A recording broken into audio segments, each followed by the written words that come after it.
you may consult it, may not consult it, because but there are sometimes I think that the various perspectives, when we get to know the various perspectives, the horizon expands, and that's very important, because when we need to know each other's stories, so the main thing, that the buzzword is story here. So all of us know the term very well, but now if we are asked to what is a story, single line definition, so I think we will be searching the words that what actually a story is. Because when in the Facebook we see the story as the status, so uh, we talk about we see that the reporters are just roaming about to in search of stories. Sometimes Sushant Singh Rajput committed suicide, not it was a murder or a suicide or murder, then narcotics, then Riya Chakravarti, then bail, then election. Now somebody has resigned, so where he may go, and all these things. So these are all stories, because our life is now, due to the social media, we are so exposed to each other, that what is my lived experience, that is story to others. So actually, what is a story? Story is also, if you just search the Google, I'm not going to, because I don't believe in teaching, I believe in interacting, because we learn uh, uh, when we help others to learn. So I'm also here to learn. uh, you will find the different kind of definitions. There's a series of events narrated this way, that way, so I'm not going to talk about that, because what we can I just remember um, one episode from the great scientist Einstein's life, when Einstein was at school. So every day his teacher used to ask him that when the Peloponnesian war happened, and how many people participated, what was the exact number of, the loss of life and all these things. So, and every class Einstein should stand with the lowering the head, because he could never understand that these dates of the actually the massacres, the number of peoples who lost their lives and all these things. Because his plain explanation was that, what information, when the information is already in the book, available in the book, why should we look, why should we just flip over the page, we get the information. But what actually strikes me most, that what caused that war, because that gives you the lots of interpretations, lots of debates. Battle of Plassey, battle of anything, you just open the pages of history, because it's our uh, I find it is quite unfortunate that in the conventional way, the history always is limited on the dates and times and timelines and events. We never apply, we never, it says history repeats itself, but we are so prone to do the post facto analysis, but prior to that we never do that, because we think, oh, dates, lots of the years and numbers and the who came after whom, so all these kinds of, no, history is not like that. Because you just open any history book, যদি আমরা সব জানাও থাকে, তো আমি যাব রেস্টুরেন্টে, you go to the same restaurant, but still you open the menu card, you see what are the theirs. Your known restaurant, you go there, cafeteria, you go every day, but still you just open it. Right now, if I'm asked to write a thing, I'll search something. Okay, let's get a catchy line. What's the I should just consult about the literature and all these things. Then I'll start doing that. So we always believe in the sources that are available to us. Then why wasting our time in the sources? So I'm not going to talk about the definition of the story, but my concern is that what makes a story, and how the first people, prior, almost at the dawn of civilization, what inspired them, because we know that story predates writing. This is the oral tradition in every irrespective of every country, every civilization, whatever, whether locally or anything, everywhere we know that oral tradition that came prior to the written tradition. আমরা সবাই পড়েছি না, in our childhood that what was the other name of Vedas? আমরা সবাই বলতাম শ্রুতি, সবাই জানি বেদের অপর নাম শ্রুতি। কেন না শুনে শুনে মুখস্থ করা হতো, শুনে শুনে বলা হতো, সেই জন্য বেদের অপর নাম শ্রুতি। এবং যদি জিজ্ঞেস করা যায় মানে কোথাও যে who composed the Vedas, who composed the Vedas, we don't know, because actually Vedas were not composed. It was revealed to the ancient sages and prophets. It was revealed. It wasn't divine inspiration, or the Vedas got revealed themselves. So যেরকম ভাবে আমরা শুনি যে the great sage Vishwamitra, উনি যখন প্রচন্ড করছেন, তপস্যা করছেন, then উষা লগ্ন, that's at utmost at the dawn, at the first breaking dawn, সেই সময় ওনার অনুগামীরা, the followers, they heard that a melodious hymn was coming. So they searched the source. They found that sage Vishwamitra still was in his meditation, কিন্তু উনি সেই গায়ত্রী মন্ত্র জপ করছেন, ওং ভূর্ভুবস্বঃ তস্য বিতুর্বরেণ্যং ভর্গো দেবস্য ধীমহি ধিয়ো ইয়ো ন প্রচোদয়াৎ. So, and when he came out of the stance, when people said, how could you compose so nice things? I don't know. I don't know how the words came. How the I just uttered the inspiration or like that. So that was the oral tradition. So gradually the students or the followers, they used to imitate the teacher. Ancient schools or সমস্ত schools of philosophy দেখবেন, starting from the Greece, সে প্লেটোর school, সক্রেটিসের school, মানে ওদের favourite pass টাইমই ছিল যে বিভিন্ন স্কুল যেখানে একজন টিচার থাকবেন এবং তার কিছু ফলোয়ার্স আছে, দে এনগেজ দেমসেলস ইন ডিবেট। না, এই চেয়ার ছোড়াছুড়ি ডিবেট না, কিন্তু আজকে যেটা আমরা ডিবেটের নামে দেখি, হ্যাঁ ওই ওই ডিবেট না, this were the very healthy debates, যেখানে প্রত্যেকে শুনতো, বোঝার চেষ্টা করতো, নিজেদের এনরিচ করার চেষ্টা করতো। তো আমি একটু স্লাইডস গুলোতে যাই। আমি এটা বলবো যে no need to the write down. If you want you can, otherwise একটু দেরি হয়ে যায়, সময়টা আমাদের কাছে খুব বেশি নয়। তো কেন কি পরে আমি যেটা পাঠাবো ওটার মধ্যে স্লাইডস গুলো থাকবে, বললে আমি স্লাইডস গুলোই পাঠিয়ে দিতে পারি, nothing is mine, everything is years. তো একটু আমি স্লাইডসে যাই।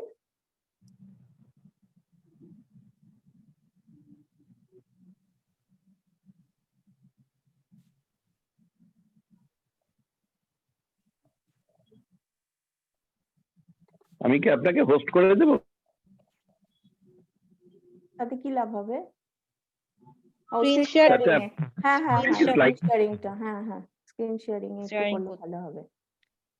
ওকে, অ্যাকচুয়ালি আমি বেশিরভাগ গুগল মিটে নিই, তাই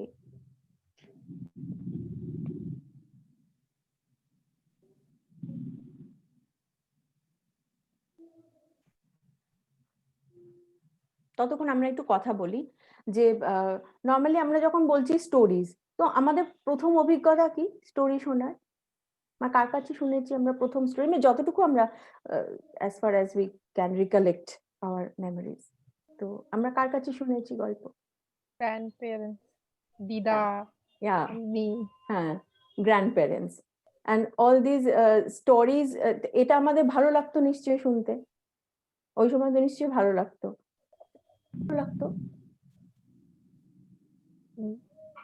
নতুন অনেক কিছু মানে সেই সময় জানতে পারতাম, মানে বুঝতে পারতাম। মানে স্পেশালি আমার ছোটবেলায় আমার কাকা প্রচুর গল্প শুনিয়েছে, স্টোরি শুনেছি। আর কাকার কাছে যত গল্প শুনেছি সব হরর রিলেটেড, ভূতের গল্প শুনেছি। ওই সময় ভীষণ ভালো লাগে, তারপরে আর একা একা কোথাও যাওয়া যায় না, কিন্তু ভালো লাগে, শুনতে খুব ভালো লাগে তখন। হ্যাঁ, আর সেই রাজপুত্র রাজা রানী, সেই এই সমস্ত মানে নর্মাল যে ফেয়ারি টেলস, বাচ্চাদের জন্য যে গল্পগুলো বলা হয়, বিকজ কি এটা আমাদের একটা কল্পনার জগতে নিয়ে যায়। হ্যাঁ, সেই কল্পনার জগৎটা যেখানে মনে হয় যে the never ending happiness only prevails, সেখানে কোনো সমস্যা নেই, দুঃখ নেই, কষ্ট নেই। এবং দুঃখ কষ্ট যদি বা সেই গল্পগুলোতে প্রথম দিকে থাকেও, ঠাকুমার ঝুলি বা সেগুলোতে, দেখা যায় যে পরে কিভাবে সেখানে একটা পোয়েটিক জাস্টিস হচ্ছে। So our sense of justice get satisfied, যেটা রিয়ালিটিতে হচ্ছে না। অনেক সময় রিয়ালিটিতে আমরা সেই জাস্টিসটা সবসময় পাচ্ছি না, কিন্তু আমরা কি দেখছি, with the help of the stories, our that sense of deprived justice, সেটা কি হচ্ছে, কোথাও গিয়ে সেটা একটা ভ্যালিডেশন পাচ্ছে, বা অ্যাটলিস্ট আমরা দেখছি যে, এবং আমাদের তখন কি করে ফেলছি আমরা, we identify ourselves with the characters of the stories. That's the very important thing, যেটা একটা মানে যে গুড স্টোরি। আমরা যেমন পড়ি তো অনেক জিনিস, সব বা ফিল্ম আমরা তো অনেক দেখি, কিন্তু কিছু কিছু জিনিস থাকে যেটা থেকে বেরোতে সময় লাগে, বেশ 2-3 দিন ধরে আমরা সেটাই বারবার ভাবছি, মানে যে কাজই করছি তার মাঝখানে মনে হচ্ছে ওই মানে স্টোরিজ বা সেগুলো ঘুরে ঘুরে আসছে। সেটা কেন হয়? সেটা হচ্ছে যে যে কারণে একটা গান বা একটা গল্প, একটা স্টোরি কারোর কাছে পিওর এন্টারটেনমেন্ট, কারোর কাছে মনে হচ্ছে সোলেস, কারোর কাছে মনে হচ্ছে this is the only refuse where I can take shelter, কারোর কাছে মনে হচ্ছে দিস সেলফ অ্যাওয়েকেনিং।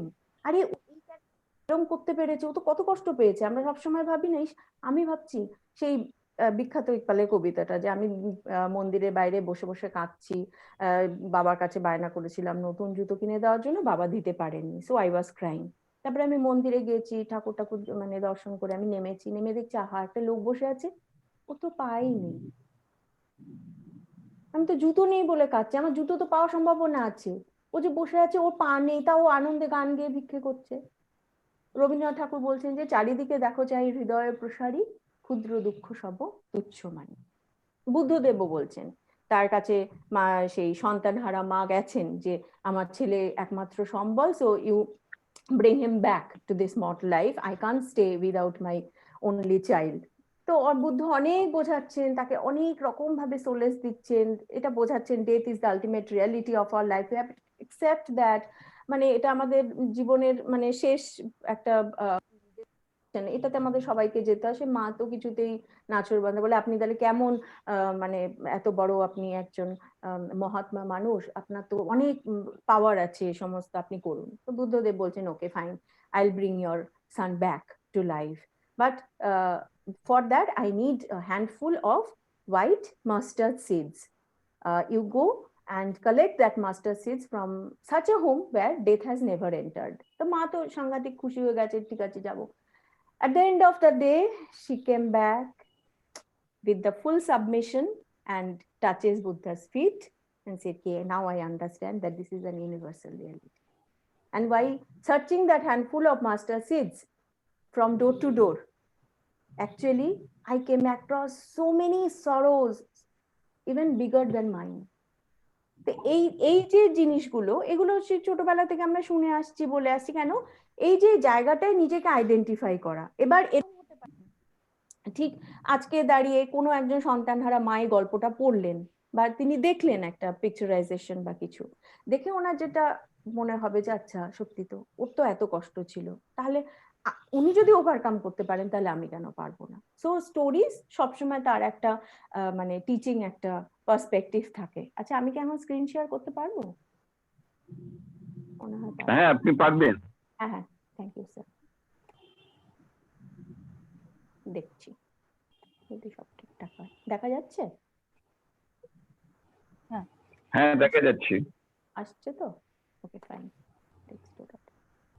এই ছবিটা আমার খুব পছন্দ হয়েছে, সেই জন্য আমি এই ছবিটা রেখেছি। যে একটা গল্পের বইয়ের মধ্যে থেকে কিভাবে থিংস ইমার্জ আউট, এটাই তাই হয়। আমরা তখন ভেবিনি পক্ষীরাজ ঘোড়া দেখতে মনে হয় এরকম হবে।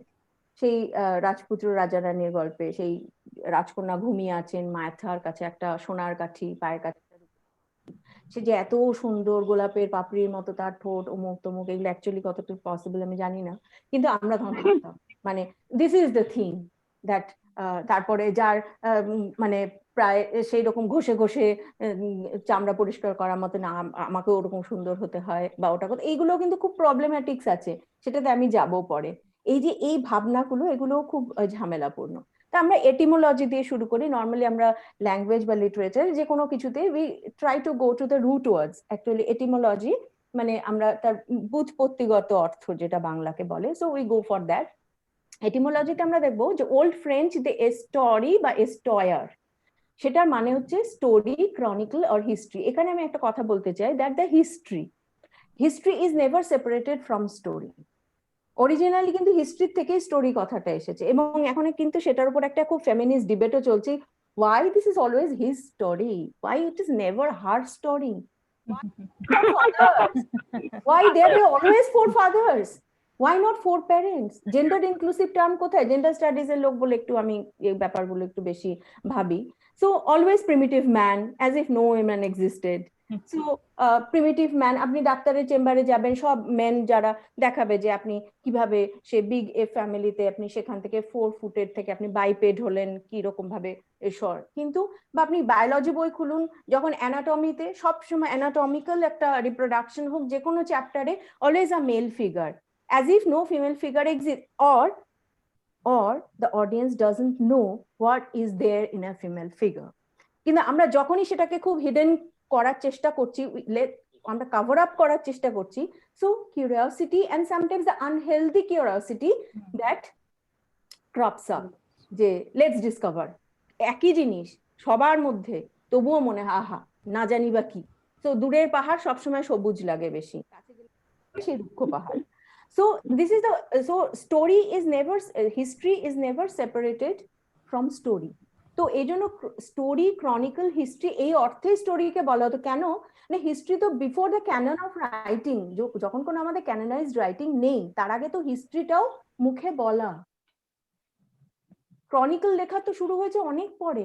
আমরা মিডেভেল মানে ইন্ডিয়াতে যদি ভাবি তাহলে আমরা দেখবো ম্যাক্সিমাম বহু যে ইম্পর্টেন্ট যে ম্যানুস্ক্রিপ্টস যেগুলো হ্যান্ড রিটেন, একে তো সেগুলো ইনভেডার্স বা সেগুলোর জন্য প্রচুর ডিস্ট্রয়েড হয়ে গেছে, বাকি যেগুলো হচ্ছে মানে রেকর্ড কিপিং যেটা আমরা বলি সেটা কিন্তু শুরু হচ্ছে মিডাইভাল ইন্ডিয়া থেকে। যখন আমরা দেখছি প্রচুর ক্রনিকলার তারা বিদেশি লোক আসছেন, লাইক ইভান বাতুতা, লাইক আল বেরুনি, এরা যারা ক্রনিকলের একটা কনসেপ্ট নিয়ে আসছেন, এবং তারপরে ধীরে ধীরে দেখা যাচ্ছে যে ক্রনিকলটা শুরু হচ্ছে। আমরা প্রথম বায়োগ্রাফি বা বায়োগ্রাফি পাচ্ছি মুঘল পিরিয়ডে গিয়ে, বাবরনামা, হুমায়ুননামা, আকবরনামা, এগুলোতে। তো ওগুলোতেও অনেক প্রবলেমেটিক্স আছে, যে মানে কাউন্টার হিস্ট্রিটা আমরা কখনোই জেনে উঠতে পারিনি। এনিওয়ে, তো তারপরে আমরা দেখছি যে ফ্রম লেট ল্যাটিন, এবার আমরা English words maximum they are borrowed words either from Greek or Latin. এখানে ল্যাটিন যে স্টোরিয়া, এটাকে বলা হচ্ছে শর্টেন ফ্রম ল্যাটিন হিস্টোরিয়া। আবার সেই দেখুন history, account, tell or story. আর আমরা পাচ্ছি আরেকটা যেটা অ্যাংলো ল্যাটিন হিস্টোরিয়া, তার একটা মিনিং হচ্ছে floor of a building. Storey আমরা বলি না, single storeyed building, double storeyed building, multi storeyed building, তো সেই storey, floor of a building. Even picture, মনে করা হয় যে it may be so because the walls of the houses in Middle Ages often were decorated with rows of painted windows. ওই যে colouring বা Windows গুলো থাকতো, সেখান থেকে হয়তো এই ফ্লোর অফ বিল্ডিং পিকচার এই কনসেপ্টটা এসে থাকবে। অ্যান্ড চেঞ্জিং, পরে এগুলো সব দিয়ে দেবো। Now why do we tell stories?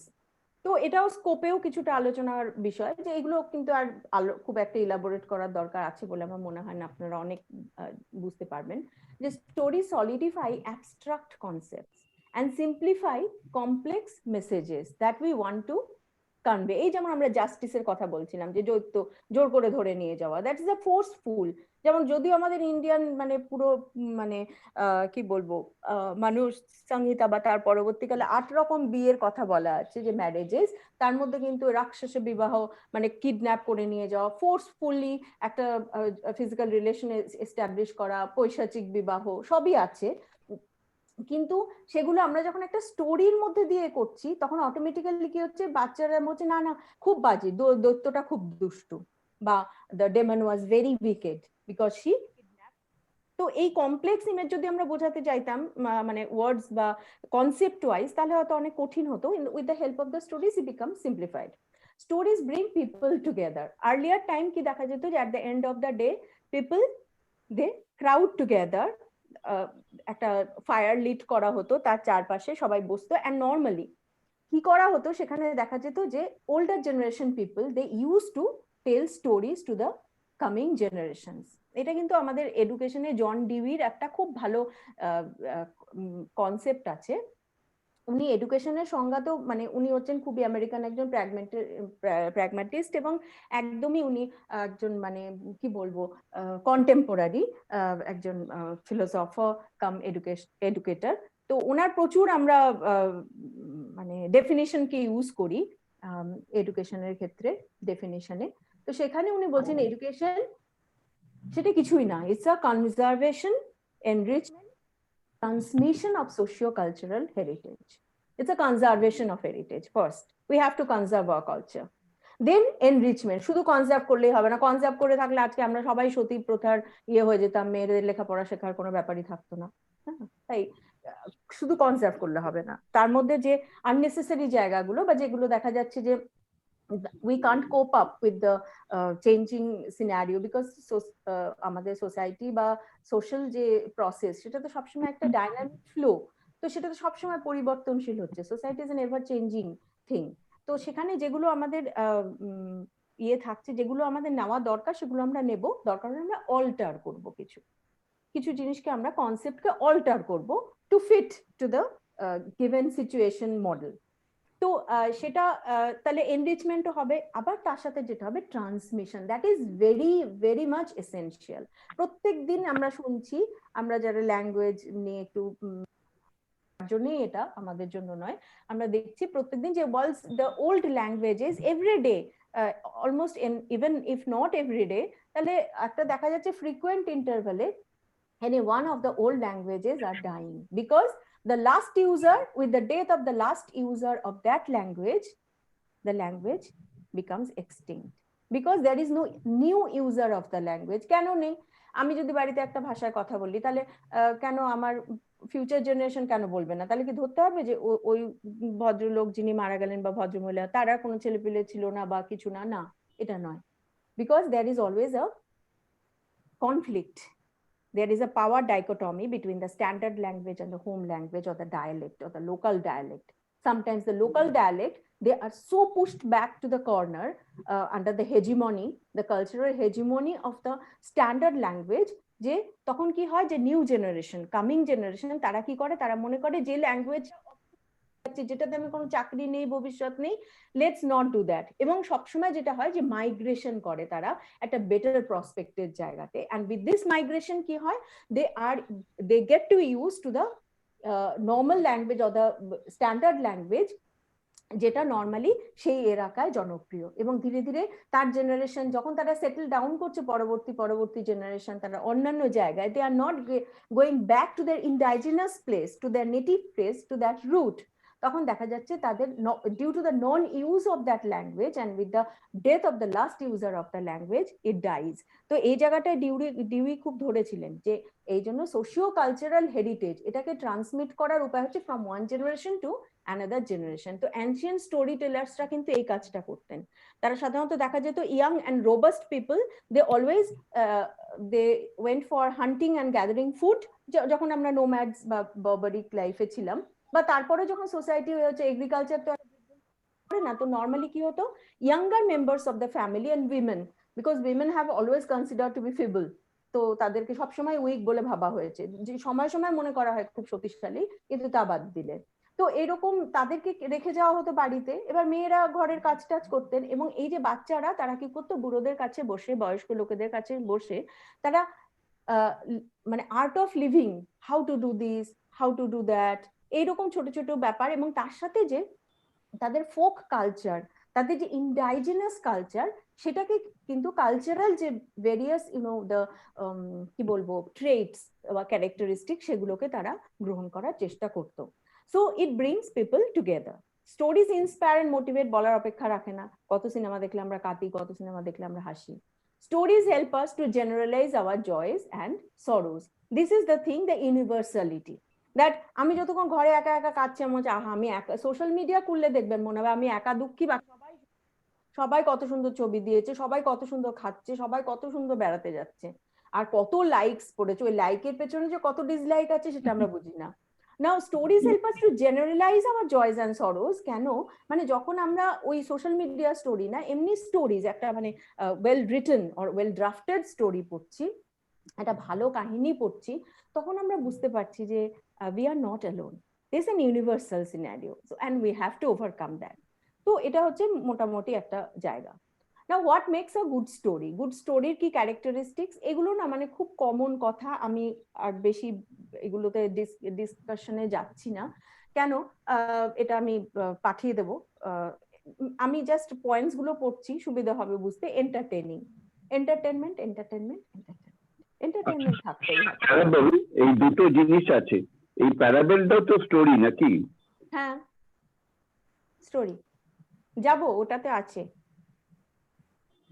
আমি কি পারলাম বোঝাতে? হ্যাঁ হ্যাঁ, বুঝতে পেরেছি। প্যারাবেলটা তো সবসময় টিচিংস রয়েছে একটা। এনি ফেবলস, মিডাইভাল এজ এগুলোকে বলা হতো মিরাকল অ্যান্ড মরালিটি প্লে। পরবর্তীকালে মানে প্রায়ার টু বাইবেল তখন এটাকে বলা হতো মিরাকল অ্যান্ড মরালিটি প্লে। সেটার মধ্যে দিয়েও একটা মরাল টিচিংস এর জায়গা থাকতো। Should I proceed? হ্যাঁ হ্যাঁ, শিওর। হ্যাঁ, এন্টারটেইনিং, তো এটা এন্টারটেইনিং তো হতেই হবে। এডুকেশনাল, এই যে আবার সে প্যারাবল হোক বা ফেবল হোক, এমনি যে কোনো রোমান্টিক স্টোরি থেকেও আমরা শিখবো প্রচুর কিছু। হ্যাঁ, এডুকেশনাল সবসময় এটা কি করবে, এটা আমাদের কিছু না কিছু শেখাবে। Maybe not in the formal way, but informal ওয়েতে শেখাবে। ইউনিভার্সাল অলরেডি আমরা আলোচনা করলাম। Organised, of course it should not be very fragmentary thing, তাহলে সে গল্পের বই আর কেউ পড়বে না। And memorable, it should leave a long lasting effect on us, on the readers. মানে এটা আমাদের মনে একটা জায়গা তৈরি করতে পারবে যখনই আমরা বারবার সেটার কাছে ফিরবো। রেকারিং একটা যখন রেফারেন্সে আসবে তখনই আমরা বলবো okay, this is a good story. Normally কি কি কম্পোনেন্টস যদি আমরা খুব ব্রডলি বলি, তাহলে মোটামুটি দেখবো আমরা যে কোনো গুড স্টোরির সাধারণত তিনটে কম্পোনেন্ট থাকে। ক্যারেক্টার্স বলতে ক্যারেক্টার গুলো কিরকম হতে হবে, ট্রু টু লাইফ। এরকম নয় কিন্তু যে হাত বাঁধা আছে, 20 জন লোক এসে মারছে তাও কিছু হচ্ছে না, gushes of blood is gushing out from the mouth of the hero, फिर भी कुछ नहीं हो रहा है। तो it's not like that, বাবা মার খেলে লাগবে। সো ট্রু টু লাইফ একটা হবে, যেটা আমরা বলবো যে জীবনের সাথে যাতে একটু যোগ থাকে। ওই দেখে একজন কেউ ভাবলো কি যেন একটা অ্যাডে একবার দেখলাম যে সে পাহাড় থেকে পড়ে যাচ্ছে, পা পিছলে, তো লাক্স কোজির একটা গেঞ্জি, সেইটা দিয়ে সে ধরলো যে সেটা এতই শক্ত, সেটা দিয়ে টেনে নিয়ে আসলো। This is not true to life. এই ভেবে যদি কোনো মেয়ে লাফাতে চায় যে বাবা ওর গায়ে একটা গেঞ্জি আছে, আমাকে ধরে টেনে বাঁচাবে, we can only pray for her. So easier to identify, এটা খুব জরুরি। স্টোরির ক্যারেক্টার্স এমন হবে, এটা কিন্তু মানে আমরা এপিক্স বা এগুলো ছাড়া বলছি, যেমন এপিকের প্রবলেমেটিক জায়গাগুলো এগুলোই যে মানে হয়তো খুব বেশি বিগার দ্যান লাইফ মানে করতে গিয়ে অনেক সময় আমরা আইডেন্টিফাই করতে পারি না, মানে এতটা কি আমরা পারবো। সো ইজিয়ার টু আইডেন্টিফাই, সেটার জন্য যেটা করা হয় এখন সেটা রিলোকেট দ্য, আমরা পুরোনো স্টোরিকে যখন রিডিং জনরে একটা রয়েছে যেখানে আমরা নতুন করে পড়বো, বর্তমানে আমরা লোক্যালিটি চেঞ্জ করবো, we have to position the same story in the current feature. যেমন এখানে কারোর কি ওই মকবুল বা হায়দার ফিল্ম দেখা বা নামটা শোনা আছে? ম্যাম দেখা আছে। কোনটা দেখেছেন? হায়দার দেখেছি। হায়দার অ্যাকচুয়ালি কিন্তু হ্যামলেটের অনুকরণে হুম করা। হুম হুম হুম। হায়দার কিন্তু হায়দার কেন করলেন, মানে হ্যামলেট না রেখে কেন হায়দার করলেন? এখন যদি প্রিন্স অফ ডেনমার্কের ওপর দিয়ে তৈরি করতো আমরা নিশ্চয়ই দেখতাম না, আমরা বলতাম এই কি সমস্ত কথা। তো মকবুল দেখবেন, ম্যাকবেথ হচ্ছে থেন অফ কডোর, তারপরে থেন অফ গ্লেমিস, তারপরে কিং। কিন্তু মকবুলকে ডিরেক্টর রিলোকেট করেন অ্যাজ আ আন্ডারওয়ার্ল্ড ডন, যে তারপরে তার মেন্টরকেই মেরে ফেললো। Mentors please don't get afraid, আমরা শুধু কথা বলছি এখানে। তো ইজিয়ার টু আইডেন্টিফাই কেন, আমাদের যখন মনে হবে যে আরে এরকম তো আমার সাথেও হতে পারে, বা এই জিনিসটা একটা কাইন্ড অফ সো একটা ড্রাস্টিক আমরা দেখছি ডিজেনারেশন হচ্ছে কোথাও বা খুব এলিভেশন হচ্ছে, so we try to imitate that or not to imitate that. তো ইজিয়ার টু এমন ক্যারেক্টার্স রাখবো। কনফ্লিক্ট, এটা তো হতেই হবে, উইদাউট কনফ্লিক্ট वो লাইফ ही क्या লাইফ है। So challenges that arousing pity and fear, এখানে একটু অ্যারিস্টটলের টার্ম আমি ধার করেছি। অ্যারিস্টটল হচ্ছেন এমন একজন নমস্য ব্যক্তি, তিনি এমন কোনো ক্ষেত্র নেই যেখানে তিনি বলে যাননি, তার কথা এখনো আমরা মেনে মেনে চলি। তো উনি সবসময় বলতেন প্লট কনস্ট্রাকশনে একটা কনফ্লিক্ট, মানে সেটাই ধরে রাখবে অ্যাটেনশনটা, যে চ্যালেঞ্জেস, কনফ্লিক্ট বলতে মারামারি না, challenges and how we overcome that. এমন challenge that arouse pity and fear. Pity কেন, ইস এত ভালো তাও এত দুঃখ, এত ভালো তাও এরকম একটা হচ্ছে, and fear lest this fate should come to us, এটা তো আমার সাথেও হতে পারে।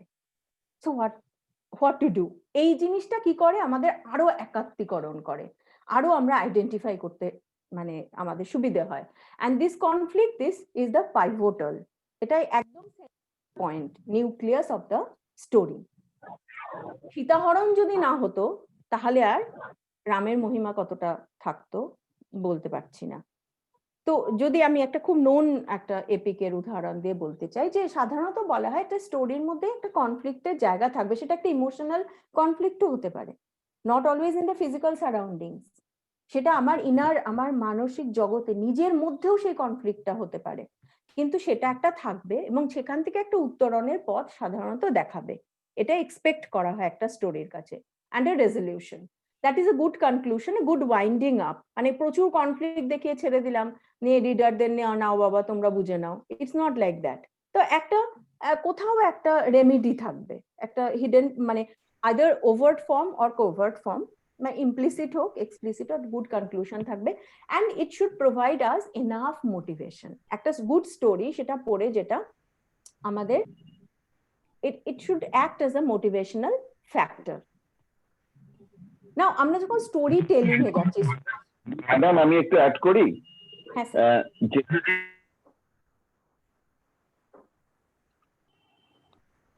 শোনা যাচ্ছে না, ওই কনফ্লিক্টের কথা বলা হচ্ছে, কনফ্লিক্ট হয় ইন্ট্রা কনফ্লিক্ট, যেটা ম্যাডাম বললেন যে আমার মনে হচ্ছে এই কনফ্লিক্টটা হচ্ছে, এটা হচ্ছে ইন্ট্রা কনফ্লিক্ট। আরেকটা হচ্ছে ইন্টার ইন্ডিভিজুয়াল কনফ্লিক্ট, দুজন ইন্ডিভিজুয়াল থাকবে, দুটো ক্যারেক্টার থাকছে, সেই দুটো ক্যারেক্টারের মধ্যে কনফ্লিক্ট হচ্ছে।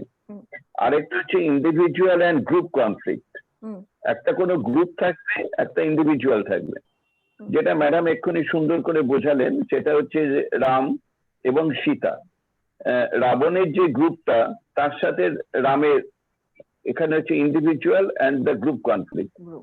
আরেকটা হচ্ছে গ্রুপ অ্যান্ড গ্রুপ কনফ্লিক্ট, মানে ইন্টার গ্রুপ কনফ্লিক্ট।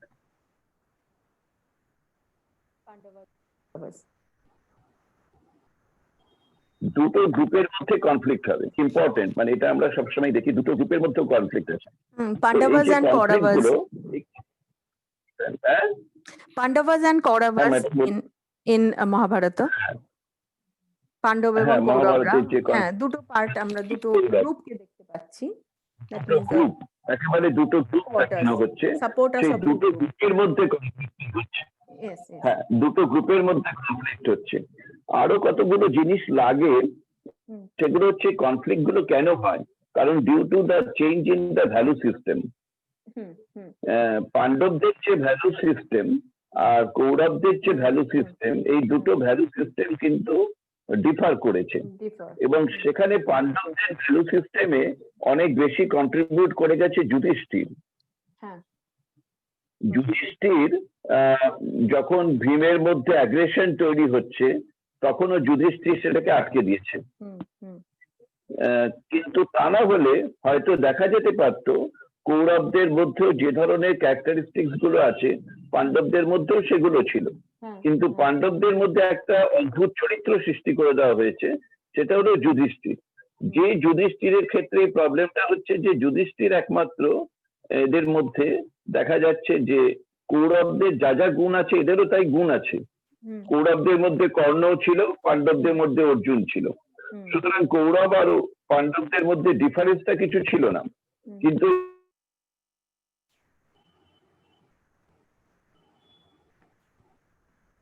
ডিফারেন্সটা তৈরি করে দিয়ে গেল এই সেই মানে হেরে গেল, সমস্ত কিছু হেরে গেল করে, তার স্ত্রীকে হারাচ্ছে, যাবতীয় ঝামেলা সব কিন্তু যুধিষ্ঠিরের চরিত্রটাকে দিয়ে ওটাকে কন্ট্রোল করা হয়েছে, আর টোটাল কন্ট্রোলটা করেছে কৃষ্ণ। সুতরাং এই যে কনফ্লিক্ট গুলো ভীষণ ইম্পর্টেন্ট, মানে যখনই কোনো স্টোরি তৈরি করবে তোমরা তখন এই কনফ্লিক্ট গুলো দেখাতে হবে। এবার স্টোরি থেরাপিতে গিয়ে তখন কি করতে হয়, পেশেন্টদের কাছ থেকে ভালো করে ডেটাটা সবকিছু নিয়ে তাদের ওখানে গিয়েই তুমি স্টোরিটাকে সঙ্গে সঙ্গে বানাবে, এমন ভাবে বানাবে যে সেটা যেন এইরকম যে যতগুলো কনফ্লিক্ট বললাম তার মধ্যে যে কনফ্লিক্টটা খুব রেলিভেন্ট হবে সেই কনফ্লিক্টটাকে অ্যাপ্লাই করে বলবে। Okay, Should I start? Thank you. হ্যাঁ, আপনি পরেরটা বলুন। এগুলো এসেনশিয়ালস অফ স্টোরি টেলিং বলার আগে আমরা কি কি দেখবো, তো অফকোর্স এগুলো খুব সেলফ এক্সপ্ল্যানেটারি, আমি এটাতে সময় আর বেশি দিচ্ছি না, উই আর রানিং আউট। না, স্টোরি টেলিংটা কি, যে story telling is not just narrating the events, it's an art. Like art, story telling requires creativity, vision and skill. অর্থাৎ আমি কিভাবে আমি স্টোরিটা করলে আমার একটা টার্গেট গ্রুপের জন্য, এর আগের স্লাইডটাতেই দেখলাম, যদি থাকে আমি একটু যাই আগের স্লাইডটায়, যে নো ইওর অডিয়েন্স, কাকে বলছি গল্পটা। ছোট না হলে দেখবেন যে এই যে আমরা বিভিন্ন ভার্সন পাই, ছোটদের রামায়ণ, ছোটদের মহাভারত, কেন ছোটদের মতো করে বলতে হবে, নো ইওর অডিয়েন্স। আমি কি একটা স্কুলের বাচ্চাদেরকে ভ্যালু সিস্টেম পড়াতে যাচ্ছি না, আমি গ্রুপ অফ প্রফেশনালস কে ভ্যালু সিস্টেম পড়াতে যাচ্ছি, তাহলে আমার সেই অনুযায়ী আমার সেই vision and mission that should be very clear. সেই অনুযায়ী আমরা এইম অ্যান্ড অবজেক্টিভসটা আমরা ফর্মুলেট করব। নাও এবার আমি সরাসরি চলে যাচ্ছি হিস্ট্রি অফ স্টোরি টেলিং এ। মানে এটা কিছু কিছু ইনফরমেশন তো দিতেই হবে, একটু ইনফরমেশন পাওয়ার প্যাক্ট আছে আর কি এটা। মানে আমরা যেমন এটা থেকে তো আমরা বুঝলাম যে স্টোরি টেলিং কি, স্টোরিজ প্রিডেটস রাইটিং। তো তার আগে ওরাল ট্র্যাডিশন অনুযায়ী আমরা দেখছি মুখে মুখে কিভাবে এসেছে। আর যখন একদম আর্লিয়েস্ট স্পেসিমেন অফ স্টোরিজ, সেটা in every culture, in every লোকালে, আমরা সেটা কোথায় পাই? মেইনলি কেভ ওয়ালস, মাউন্টেন, যেখানে আমরা দেখছি পাহাড়ে। কেন আদিম মানুষ সাধারণত কোথায় থাকতো? প্রায়ার টু দ্য সেটেলমেন্ট, বাড়ি বানানোর আগে caves. They used to take shelter, প্রথমে গাছের তলায়, তারপরে বুদ্ধি বাড়ার পরে দেখলো না, কেভ বলে একটা জায়গা আছে, ওখানে গেল, বন্যপ্রাণী যারা থাকতো ওদেরকে ভাগিয়ে দিয়ে নিজেরা জায়গায় সেখানে থাকতে শুরু করলো। তো সেই জন্য তারা কি করতো, সেখানে দেখতে পাচ্ছি হ্যান্ড ড্রন পিকচার্স উইথ পিগমেন্টস। তাদের কাছে তো আর রং তুলি ছিল না, আঙ্গুলটাকে ওরা ইউজ করতো তখন for the as a brush, paint brush, এবং পিগমেন্টস বিভিন্ন গাছের পাতার রস, ফুলের এই বা বিভিন্ন জিনিসপত্র দিয়ে তারা কেভ ওয়ালস। সেই জন্য সমস্ত আমরা দেখি যে এনশিয়েন্ট যে কেভ গুলো, যেমন আমাদের ইয়েতেও রয়েছে, অজন্তা এলোরা তো বটেই, বা ভীমবেটকা কেভস এমপিতে, এখন ছত্তিশগড়ে পড়েছে কিনা আমাকে একটু দেখতে হবে ম্যাপটা। তো সেন্ট্রাল ইন্ডিয়াতে মোটমাট ভীমবেটকা কেভসে কিন্তু আমরা এই মহাভারতের স্টোরির অনুকরণে প্রচুর ছবি পাই, যে এই দুটো গ্রুপের মধ্যে যুদ্ধ হচ্ছে, এটা হচ্ছে, তো এইগুলো আর কি প্রচুর রয়েছে, প্রচুর। ভীমবেটকা কেভস যদি আপনি গুগল সার্চ করেন তো পেয়ে যাবেন। এমপি, হ্যাঁ। তো দ্য এনশিয়েন্ট গ্রিকস, এবার গ্রিকরা তো সব জায়গাতে তারা নিজেদের ছাপ রেখে গেছে, ফলে এনশিয়েন্ট গ্রিক, ওদেরকেও আমরা দেখতে পাচ্ছি যে এই কেভ ওয়ালে ওরা দেখিয়েছে যে কিভাবে ওদের সিভিলাইজেশনটা, হাউ দিস অ্যাডভান্সড, কিভাবে সভ্যতার অগ্রগতি হয়েছে গ্রিক সভ্যতার।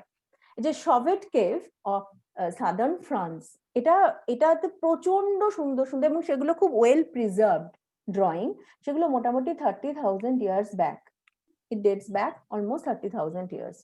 এবং পরবর্তীকালে যখন এক্সপ্লোরার যারা আছেন, পেন্টিংস গুলো আমি দেখাচ্ছি, একটু ছবি আছে একটা এটার, এই যে এই ছবিটায়, এটা হচ্ছে সেই ওই সভেট কেভের ছবি, যেখানে দেখা যাচ্ছে যে ওদের everyday life, how they use to hunt, they chase the animals, the different kinds of the mammoths, lions, rhinos, এই যে একটু এখানে সিং মতো, তাহলে এটা রাইনো হবে, এটা লায়ন হবে, তো বিভিন্ন টাইপ অফ ম্যামথস। তো this is their hunting activity everyday. And কিভাবে তারা নিজেরা হ্যান্ডমেড ওয়েপন দিয়ে যুদ্ধ করতো, তো এই ধরনের সমস্ত নিদর্শন। নাহলে কি এই যে আমরা ফার্স্ট স্লাইডে দেখলাম না, যে why stories and history so related, কেননা এই স্টোরিগুলো দিকেই পরবর্তীকালে কি করা হয়েছে, আর্কিওলজিক্যাল এভিডেন্স, তারা বা কার্বন ডেটিং, এ সমস্ত প্রচুর জিনিস করে সেই হিস্ট্রিটাকে কি করা হয়েছে, একটা রূপ দান করা হয়েছে, রাইটিং। কারণ লেখা তো কিছু ছিল না, এই জিনিসগুলো বিভিন্ন ফসিলস, বিভিন্ন এরকম পেন্টিং, এগুলো বিভিন্ন স্পেসিমেন্স, যেগুলো হয়তো আর্কিওলজিক্যাল এভিডেন্স, সেগুলো দিয়ে হিস্ট্রিটাকে পরবর্তীকালে নির্মাণ করা হয়েছে। This is construction of history. এবার গ্রিস, আমরা জানি গ্রিক হচ্ছে একটা, গ্রিস দেশটাই চারপাশে সমুদ্র, তো তারা আইল্যান্ডসে থাকতো এবং তাদের ফিশিংটা ছিল খুব পছন্দের জিনিস। তো এই ফিশিং এর জন্য তারা ফিশিং করতে গিয়ে যে শার্প টুলস গুলো ইউজ করতো সেগুলো দিয়ে ওরা কি করেছে বিভিন্ন টুমস স্লেটস সেগুলোতে ওরা ওদের their everyday life, their kind of living, their the kind of creativity, whatever we may term as, সেগুলোকে বলা হয়েছে। এবং এই যে their stories for thousands of years were communicated only through oral storytelling, no written storytelling।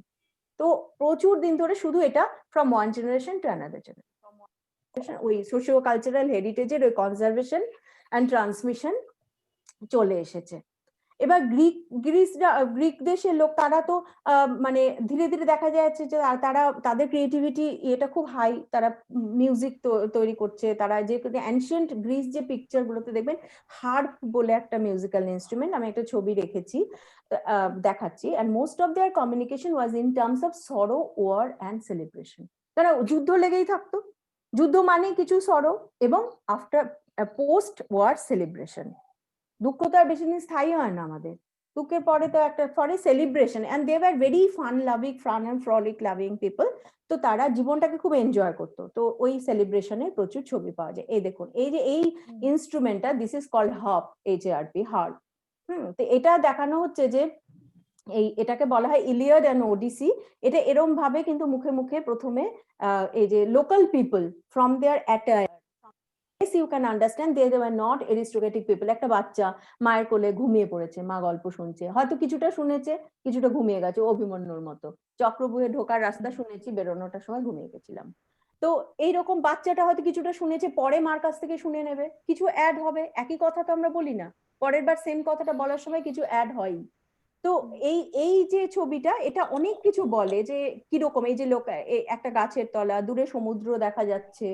So people কেমন করে তারা জামা কাপড় পরতো, এবং they are very ordinary kind of I mean the what should we say, that they are not aristocratic people, they belong to the middle or lower middle strata of the society।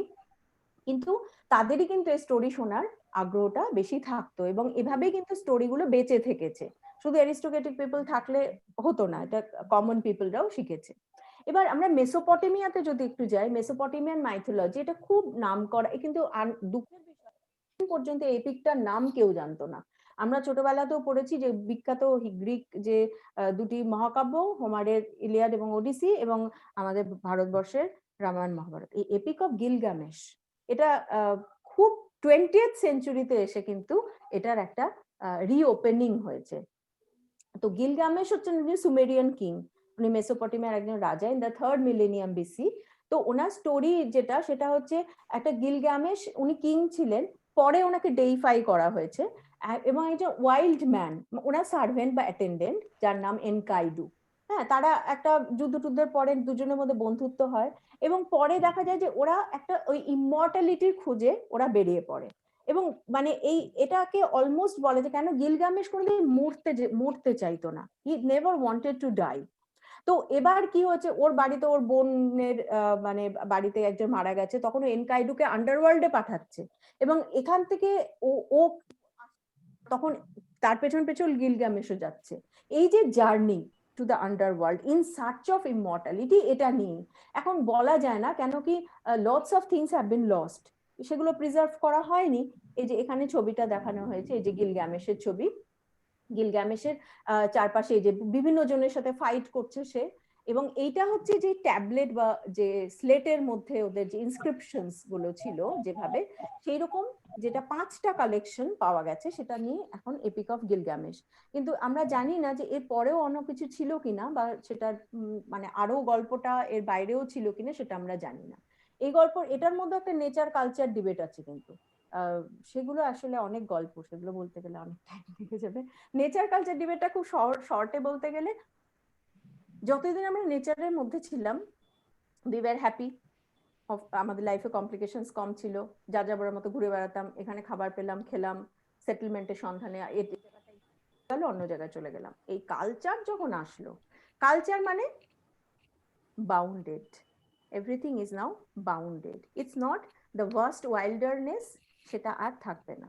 And as we are being bounded by culture, we get separated from the nature. যত আমরা কালচারে bounded হতে শুরু করব, culture এসেই তো বললো this tree is useful, so we should plant these trees. So we moved forward from the forest, from the jungle to the orchard, to the wood. That means man made a small replica of the forest. Forest is a vast wilderness. সব আছে ওখানে, প্রকৃতি মায়ের কাছে কোনো পার্থক্য নেই তো, ওখানে একটা ঘাসও দামি, একটা গাছও দামি। আমরা কি করলাম, এ বাবা এই অ্যানিমালটা কালো বেড়াল, পথ কেটেছি, তা খুব খারাপ, কালো বেড়াল দেখলে ডিল মারো। তো এই যে কাইন্ড অফ থিং, এই গাছটা, এই ফুলটা holy, this are not holy, this are to be preserve, this are not to be preserve, this are, এটার পেছনে একটা কিন্তু আমাদের কস্ট এফেক্টিভ একটা ব্যাপারও থাকে, ইকোনমিক ব্যাপার, যেটা আমাকে প্রচুর প্রফিট দেবে। ধীরে ধীরে আমরা লোভী হতে শুরু করলাম। তো we try two interpret nature from the point of view of culture. তো কালচার আমাদের প্রচুর উন্নতিও করেছে, আবার প্রচুর জায়গায় কিন্তু প্রচুর ইয়ে করেছে। এবার major landmarks of story telling, কিভাবে আমরা এগোলাম। প্রথমে আসছি বাইবেল, মানে তার আগে ওরাল বাদ দিচ্ছি, তারপর ওরাল ট্রেডিশন তো আলোচনা হয়ে গেল। বাইবেল মানে প্রচুর প্যারাবলস, প্রচুর মডেল টিচিংস, বিকজ রিলিজিয়ানকে তখন দেখাই হতো in order to discipline, in order to control the common mass. তো কারণ রাজার পরেই ছিল ক্লার্জি বা এক্লেসিয়াস্টিক্যাল, মানে যে church and all this things, তো সেগুলোরও প্রচুর মিসইউজ হয়েছে, সেই অন্য গল্প সেগুলো। বাইবেলের পরে আমরা যখন আবার নেক্সট, মানে যখন আমরা দেখছি স্টোরি টেলিংটা কোন কোন সময় খুব জনপ্রিয় হয়েছে, আমি সেইটাকে টাইম লাইনে ধরার চেষ্টা করেছি। এলিজাবেথান এরা, এবং তার মধ্যে একদম প্রমিনেন্ট যে প্লে রাইট শেক্সপিয়ারের জীবনকাল সংক্ষিপ্ত, কিন্তু তার মধ্যে তিনি কতগুলো সাংঘাতিক কাজ করে গেছেন। হি রিমডেল ট্র্যাজেডি। তার আগে সবাই অ্যারিস্টটলিয়ান বা গ্রিক ট্র্যাজেডি ফলো করতো, যেখানে দেখতো মানুষ কি করছে, যে man has to surrender as a puppet in the hands of destiny. But Shakespeare remodeled it. He made it the character is destiny. That it is not that we are destined to be doomed. We have some fatal flaw, যেটাকে Greek সাহিত্যে বলে অমর্ষিয়া। So we have some fatal flaw. হ্যামলেটের fatal flaw কি? Dilemma, indecision. ম্যাকবেথের fatal flaw কি? Inordinate ambition. King লিয়ারের fatal flaw কি? তার blind that knows no reason. তো এইভাবে তিনি দিয়ে কি করলেন, ওই যে আমরা স্টোরি টেলিং এ যেটা পড়লাম একটু আগে, যে it was easier for the audience to identify যে একটা ফ্যাটাল ফ্ল আছে। এই জন্য বলছি ট্র্যাজিক হিরো যখন পতন হচ্ছে, তখন কি হচ্ছে, we feel pity for him. নাহলে তো ভিলেন আর ট্র্যাজিক হিরোর মধ্যে পার্থক্য কি থাকলো? কেন? আমরা জানি this person possesses so good qualities, but this is the only fatal flaw that actually brings about this fatal downfall. তো এভাবে ট্র্যাজিক হিরোকেও রিডিং এ প্রচুর আছে, যেমন রামায়ণে আপনি পড়বেন তো you find that Ravana and Meghnad they are so bad, কিন্তু মাইকেল মধুসূদন দত্ত কি করলেন, তিনি মেঘনাদ বধ কাব্য লিখলেন। কাব্যটি লিখে আমাদের মাথাটি ঘুরিয়ে দিলেন, দেখালেন রাবণ যে সত্যি কত গুণী, মেঘনাদের যে সত্যি কত হয়েছিল, এবং দৈব সাহায্য ছাড়া অ্যাকচুয়ালি কি হতো এত কিছু, এরকম একটা মাথার মধ্যে ঢুকিয়ে দিলেন। কেন না, তাতে করে যেটা হলো, এতদিন আমরা রাবণকে ভিলেন ভাবছিলাম, এবার আমরা ট্র্যাজিক হিরো ভাবতে শুরু করলাম, তারও কিছু কোয়ালিটিস ছিল। সো এই জিনিসগুলো এক্সপ্লোর হয় আর কি রিডিং লিটারেচারে। তারপরে আমরা স্টোরি টেলিং এর যে একটা মেজর একটা চেঞ্জ দেখছি, সেটা হচ্ছে ফেয়ারি টেলস। ফেয়ারি টেলস হলো children classics, bed time stories বা কিছু ফেয়ারি টেলস। মেনলি এটা কিন্তু ফ্রান্সে শুরু হয়েছে ফেয়ারি টেলস ট্র্যাডিশনটা, পরবর্তীতে সব জায়গাতে ছড়িয়েছে। তো ফেয়ারি টেলস কে কিন্তু দেখা হলো যে এই যে ইমাজিনেশন, ফ্যান্টাসি, ওরও প্রবলেমেটিক জায়গা আছে, যে সবসময় ওই উইচ কেন একটা ওম্যান হবে, তার সবসময় স্কিন হবে একদম রিঙ্কলড, বা সবসময় রাজকন্যার ডেসক্রিপশনে বিউটি। সিন্ডারেলার গল্প নিশ্চয়ই সবার পড়া, সিন্ডারেলার গল্প পড়ে তো একদম। সিন্ডারেলাতে তার স্টেপ সিস্টার্সদের চেহারা কেমন?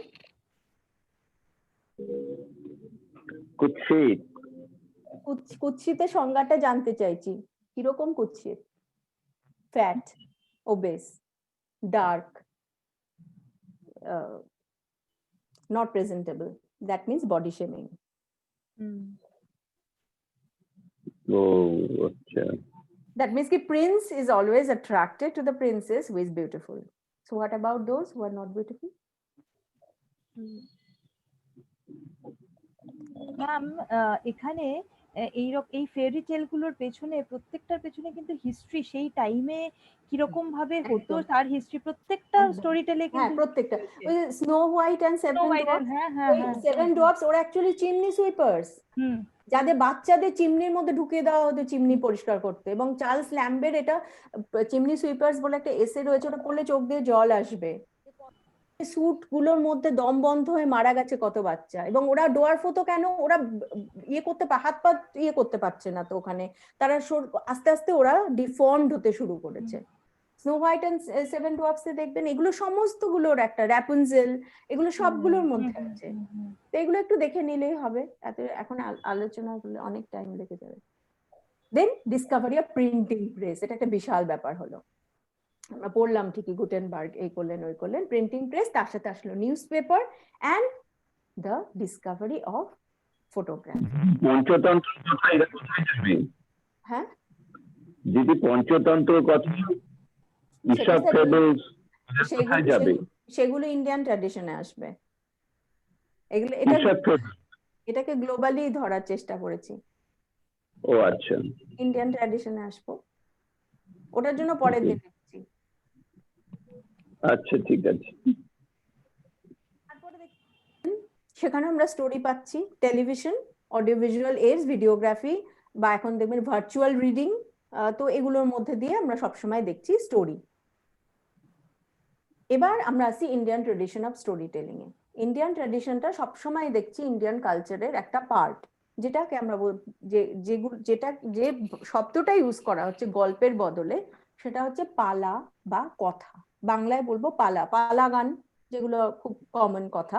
তো কথা আর কথ্য, এটা হচ্ছে Indian style of religious story telling, mainly stories from the Puranas, from the epics, from Bhagavad Gita, Bhagavata Purana, etcetera etcetera.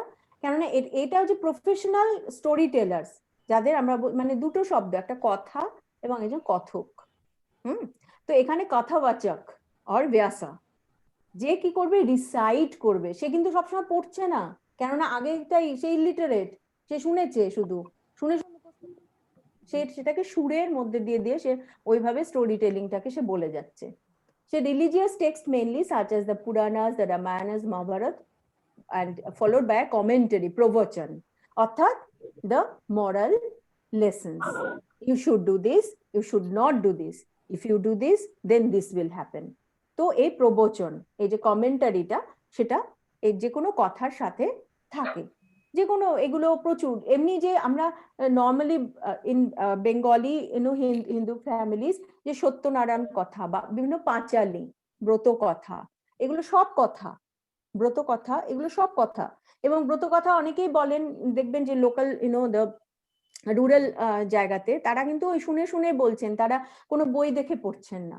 তো এই কথা tradition, that is the oral story telling, তার মধ্যে তো একটা স্টোরি থাকে, একটা প্রিকশনস থাকে প্রচুর, আমাদের একটা কি বলবো, প্রচুর প্রহিবিশনস থাকে, যেটা করলে এরকম হবে, এটা না করলে এরকম হবে, আমরা যদি এগুলো ফলো করি then we will be happy, and all these things.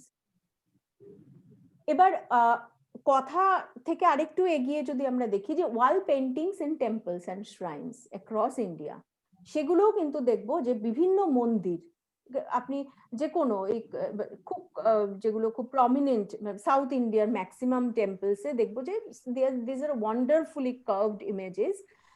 এবং এটা আর কি মেইনলি হচ্ছে propagation of Hinduism and the creation of awareness and worshippers of the characters of the deities were aided by কথা with imagery in temples. Temples এর গায়ে, যেমন আপনি ইস্কন মন্দিরে যদি যান, দেখবেন লর্ড কৃষ্ণার যে from the childhood various kinds of miracles that he performed, বা অবতার বিষ্ণু, কেন কি এগুলো সবই শুরু হলো যখন প্রথমে তো ত্রিদেব, যে আমরা বেদাসে দেখছি, মানে ন্যাচারাল ফোর্সের পরে লেটার বেদিক এজের থেকে ত্রিদেব, বিষ্ণু, মহেশ্বরা। তারপরে শিবা শৈবাস, বীরাশৈবাস বা এই কাল্ট গুলো, তারপরে যে বৈষ্ণবাইট কাল্টটা আসছে এন্ড ভক্তি সুফি মুভমেন্ট, তারপরে দেখা যাচ্ছে যে এই মানে লর্ড বিষ্ণু বিভিন্ন অবতার, বিভিন্ন মন্দির, and Shakti always also is always supported by the Shakti, that is a female goddess.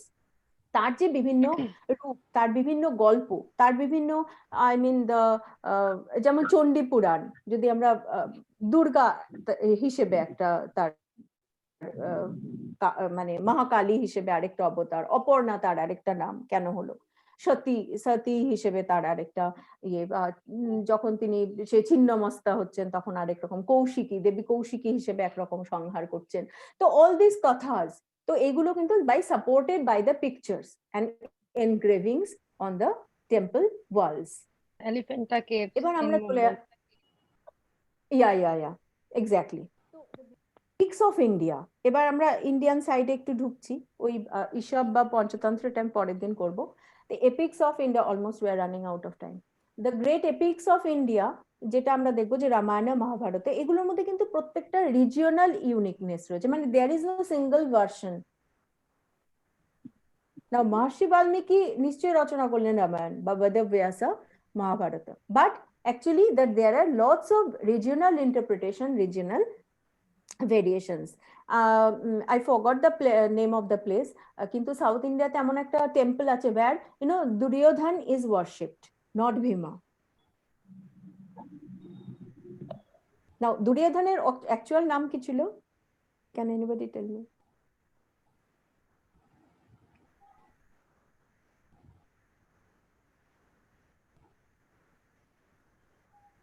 Duryodhan and Dushasana, what are the original names?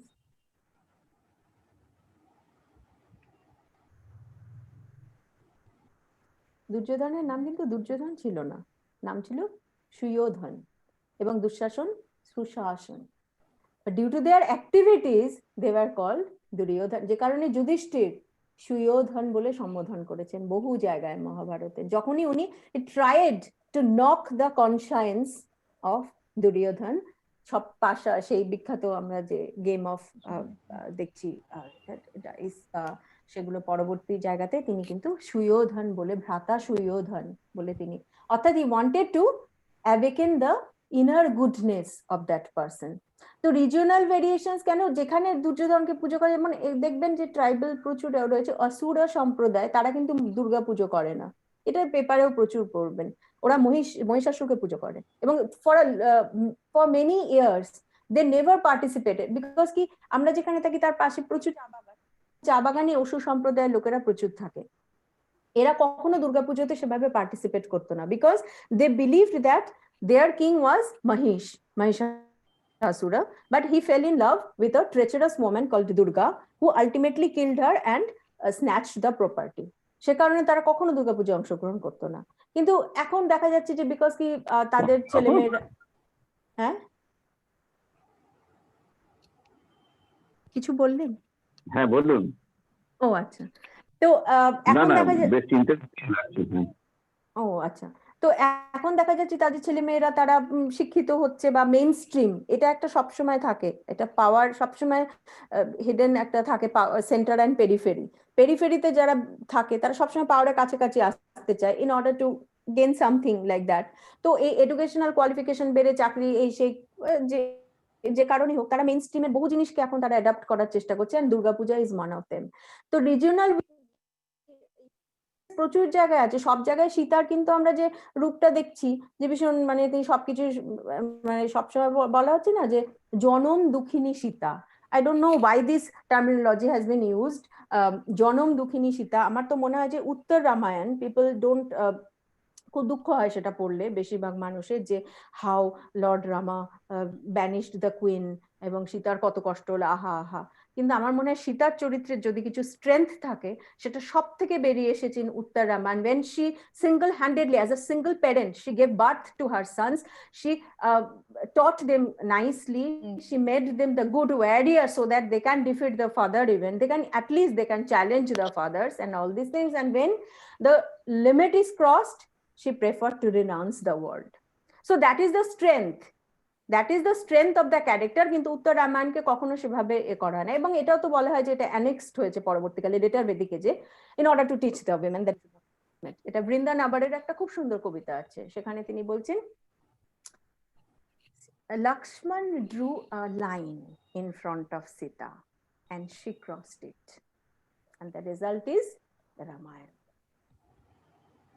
ওই লক্ষ্মণ রেখাটি যদি উনি ক্রস না করতেন তাহলে তো রামায়ণ কোথায় হতো? But we have Lakshman rekhas and Ravanas to be confronted. খুব সুন্দর কবিতাটা, বৃন্দা নাবারের লেখা।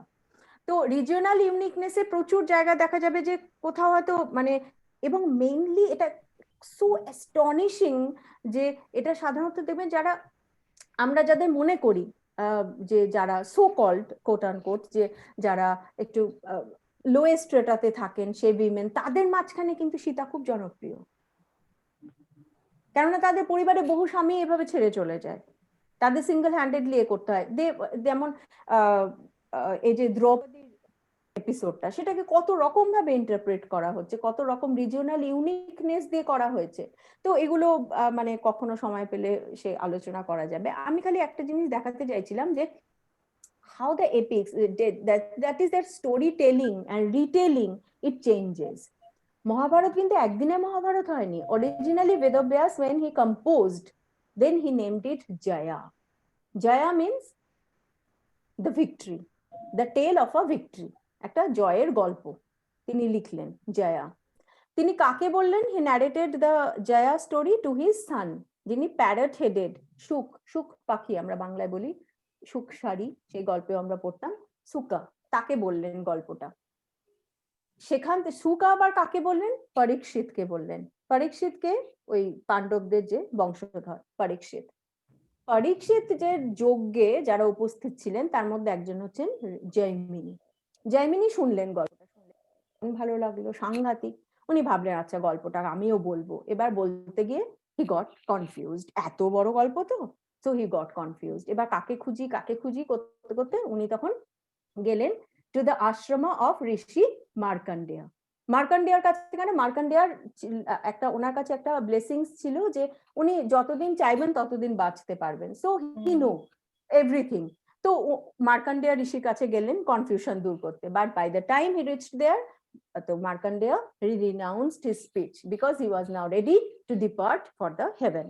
তো এই জন্য তিনি তখন ওই মৌনব্রত নিয়ে ফেলেছেন। এবার কি করি, তখন তার আশ্রমের যে ডিসাইপলসরা তারা বলল যে ওকে ফাইন, দেখো আমরাও তো এত জানি না, so we cannot enlighten you, better you go to this 4 birds.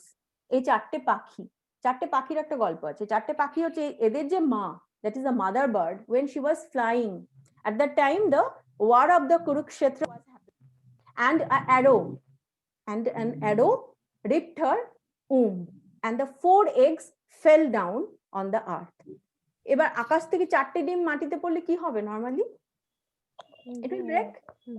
it will break, but it was the battlefield full of mud, blood, dead bodies and all these things. So সেই চারটে ডিম যে পড়লো তারা ভাঙলো না, একটা মাডি এরিয়া মতো হয়ে গেছে রক্তে, তাতে সুন্দর করে পড়লো। and a war elephant, তার গলায় বাঁধা একটা বেল, ঘন্টা, that fell on it, এবং it acted as a dome to protect the eggs. এবার ওই এগ থেকে ভেতরে ছানাগুলো ফুটে বেরোলো। এবার যুদ্ধ তো চলছে এতদিন ধরে, তারা বসে তারা কিন্তু সব শুনছে, সব বুঝছে। এবং পরবর্তীকালে যখন ব্যাটলফিল্ড পরিষ্কার হচ্ছে তখন ওই বেলের মধ্যে থেকে চারটে পাখি বেরিয়ে এসেছে, এবং ব্যাসা এবং তার ডিসাইপলস তারা দেখে তারা বলছেন আরে দে নো এভরিথিং, তো ওরা তো সব শুনেছে, so you are blessed with the human speech, এবং তোমরা এই ন্যারেট করতে পারবে এই গল্প। তো ওরা তখন ওই জয়মিনীকে কিছু গল্প বলে যেটা হলো এই জয়া, তাতে দেখা গেল এই গল্পটা তো শুনে চলে গেলেন জয়মিনী, গিয়ে উনি আরো 50টা লোককে বললেন, তারা আবার আরো 50টা লোককে বললো। So telling and retailing and adding, সবচেয়ে বড় কথা চাইনিজ প্রভার্বের মতো সবসময় অ্যাড হয় ইনফরমেশন আমাদের, তাই না? যেটা ছিল না সেটাও হয়ে যায়। তেরম ভাবে পরে হরিবংশেও কিন্তু অ্যানেক্সড হলো। শ্রীকৃষ্ণের জন্ম কাহিনী প্রথমে মহাভারতে ছিল না, ওটা একদম লাস্টে দেখবেন। প্রথমে মহাভারতে কতগুলি পর্ব এবং লাস্টে শান্তি পর্বে পরে হরিবংশকে অ্যানেক্স করা হয়েছে। এবার এত কিছু হয়ে গেল, এবার দেখা গেল জয়া এই নামটা এর থেকে আরেকটু আমাদের ম্যাগনিফিসেন্ট টাইটেল দরকার, so it was name Jaya. নামটা যে বেদব্যাস রেখেছেন তার একটা কারণ হচ্ছে যে যুধিষ্ঠিরের নরক দর্শন বলে জিনিসটা জানেন তো গল্পটা, যুধিষ্ঠিরকে একদিনের জন্য নরকে দেখতে হয়েছিল, ভাইটাইদের দেখলেন সবাই নরকে, এবার স্বর্গে এসে দেখছেন দুর্যোধন দুঃশাসন তারা দিব্যি বসে রয়েছেন, যুধিষ্ঠির তো অবাক, ভীষণ মন খারাপ, এ কি রে বাবা। তো যখন ওখানে ওনাকে সেজেস বা দেবতারা বলছেন যে what happened, why are you so looking so sad and all this things, তো যুধিষ্ঠির বলছেন না আমার ক্যালকুলেশন মিলছে না, কোরিলেশন তো একদম মিললো না, এখানে স্ট্যাটিস্টিক্স ফেল, এরা সব এইসব কাজ টাজ করে এসে এখানে দিব্যি সুন্দর আপনাদের পাশে বসে বসে নাচ দেখছে আর এই খাচ্ছে, আর আমার ভাইরা ওখানে নরকের আগুনে দ্রৌপদী এরকম জ্বলছে। তো তখন আর কি উনি বললেন যে তখন ওনাকে ঈশ্বর বলছেন যে Yudhishthir, you are not in heaven. What they have done on earth, you have left earth and leave the story behind you because you have attained victory over them. Now it's the time to conquer your own self. তোমার মনের মধ্যে যতক্ষণে বিদ্বেষ আছে, you are not fit to live a heavenly life. তুমি ওখানকার জিনিস ওখানেই চুকিয়ে এসেছি,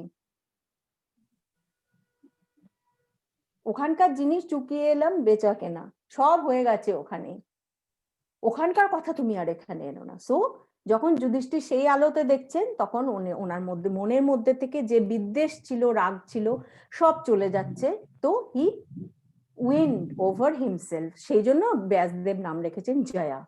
তারপরে এবার আসলো বিজয়া, হলো আবার রিটেলিং হতে হতে হতে দেখা গেল তারপরে না বিজয়া নামটাও ঠিক আরেকটু কিছু দরকার, তো কি হলো আচ্ছা then this is the story of the Bharata clan. তখন সেই মহাজনপদাস বা এগুলো ক্ল্যানের কনসেপ্টটা আসতে শুরু করে দিয়েছে, এগুলো হিস্ট্রি টাইম লাইনে কিন্তু অ্যাড হয়েছে, এটাকে আমরা দেখবো ওই ব্যাকগ্রাউন্ডে, যে যখন দেখছি আমরা যে এই ক্ল্যানের কনসেপ্টটা আসছে, জান প্রথমে তো আমরা দেখছি যে ওটা তো একটা মানে ভিলেজ মনার্কি, একদম চিফডম, মানে একদম কিংশিপ তো প্রথমে ছিল না, সেটা তো একদম ট্রাইব এরিয়ান সিভিলাইজেশনে দেখছি, তখন তো আমরা বলছি ওটাকে এটা হচ্ছে একটা ভিলেজ চিফডম, ট্রাইবে ট্রাইবে সবসময় ঝগড়া লেগে আছে, এই হচ্ছে ওই হচ্ছে, তার থেকে আস্তে আস্তে আমরা এগোচ্ছি। তো এই যখন ক্ল্যান কনসেপ্টটা আসছে, তা then this is the story of the Kuru clan, Bharat clan, তাহলে এটার নাম দাও Bharat, this is the story of Bharat, ওসব জয় বিজয় বাদ দাও, this is the story of Bharat. তারপরে আরো প্রচুর এবার নল দময়ন্তীর গল্প অ্যাড হলো, রামায়ণও তো মহাভারতের মধ্যে ঢুকে গেল গিয়ে, তো এত গল্প, শকুন্তলার আখ্যান, শকুন্তলা ব্যাসদেব শকুন্তলাকে লিখলেন কত স্ট্রং হিসেবে, পরবর্তীকালে কালিদাসের কাছে গিয়ে তিনি একেবারে ললিত লবঙ্গলতা হয়ে পড়লেন, কথায় কথায় মূর্ছা যাচ্ছেন। ব্যাসের শকুন্তলা কিন্তু সাংঘাতিক মহিলা, তিনি সীতার মতোই দুষ্মন্তকে মোটেও ছেড়ে কথা বলেননি, প্রচুর বাঘা বাঘা কথা বলেছেন। শকুন্তলা এন্ড সীতা তারা কিন্তু সিঙ্গল মাদারহুডের আমার কাছে মনে হয়েছে যে মানে বেস্ট এক্সাম্পলস, মানে যে কিভাবে সন্তানকে বড় করা যায় সেটার। তো ভারতে তখন বলা story of the Bharata clan, it glorifies, এই গ্লোরিফিকেশনটাই তো সব, যে how to glorify your clan and all this things, যেমন রামায়ণকে বলা হয় যে glorification of Aryan civilisation. Reading রামায়ণে পড়বেন তাহলে দেখবেন যে Ram is the symbol of Aryan leadership and Ravana the indigenous natives Dravidian, তার ডার্ক স্কিন, তারা ফরেস্ট ডুয়েলার্স, তো তাদের চেহারা, তারা আনরিফাইন্ড রাক্ষস, মানে তারা কাঁচা মাংস খায়, এই করে, মানে all the forest dwellers। এবার এরা এসে কি করলো, stole the art of cultivation from the Aryans, and Sita নামটাই এসেছে the plow, the mark of the plow, that means Sita represents the agriculture, এই এগ্রিকালচারটাকে চুরি করে নিয়ে যাওয়া, এটা বলেন জেমস ফ্রেজারের গোল্ডেন ড্রাউ বা এরকম অনেক ইয়েতে দেখবেন যে সোশিওলজিক্যাল ইন্টারপ্রিটেশনে এরকম রিডিং জনরেও হচ্ছে। তো ভারত ক্ল্যানের গল্প অনেকদিন হলো, তারপরে মনে হলো যে না এটা তো আরো বড় হচ্ছে, কলেবরে এত বেড়ে গেল, দেন উই নিড একটা title to fit for this grand event, so this is the Mahabharata, যেটা the great grand epic of the Bharat clan, the great story of the Bharat clan. তাহলে দেখুন এটা হচ্ছে স্টোরি টেলিং, কি ছিল, মা কি ছিলেন, কি হইয়াছেন। তো এরকম ভাবে আমরা দেখলাম জয়া থেকে একটা জার্নি কিভাবে মহাভারতে আসলাম, আর অলরেডি 8:15 আমার মনে হয় I should stop today. Should I stop?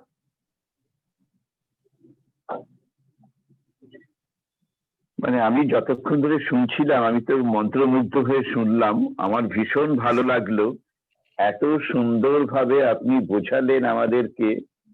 আমার প্রথম মনে হচ্ছিল যে কোথায় হিস্ট্রিটা তো কিছু পাচ্ছি না।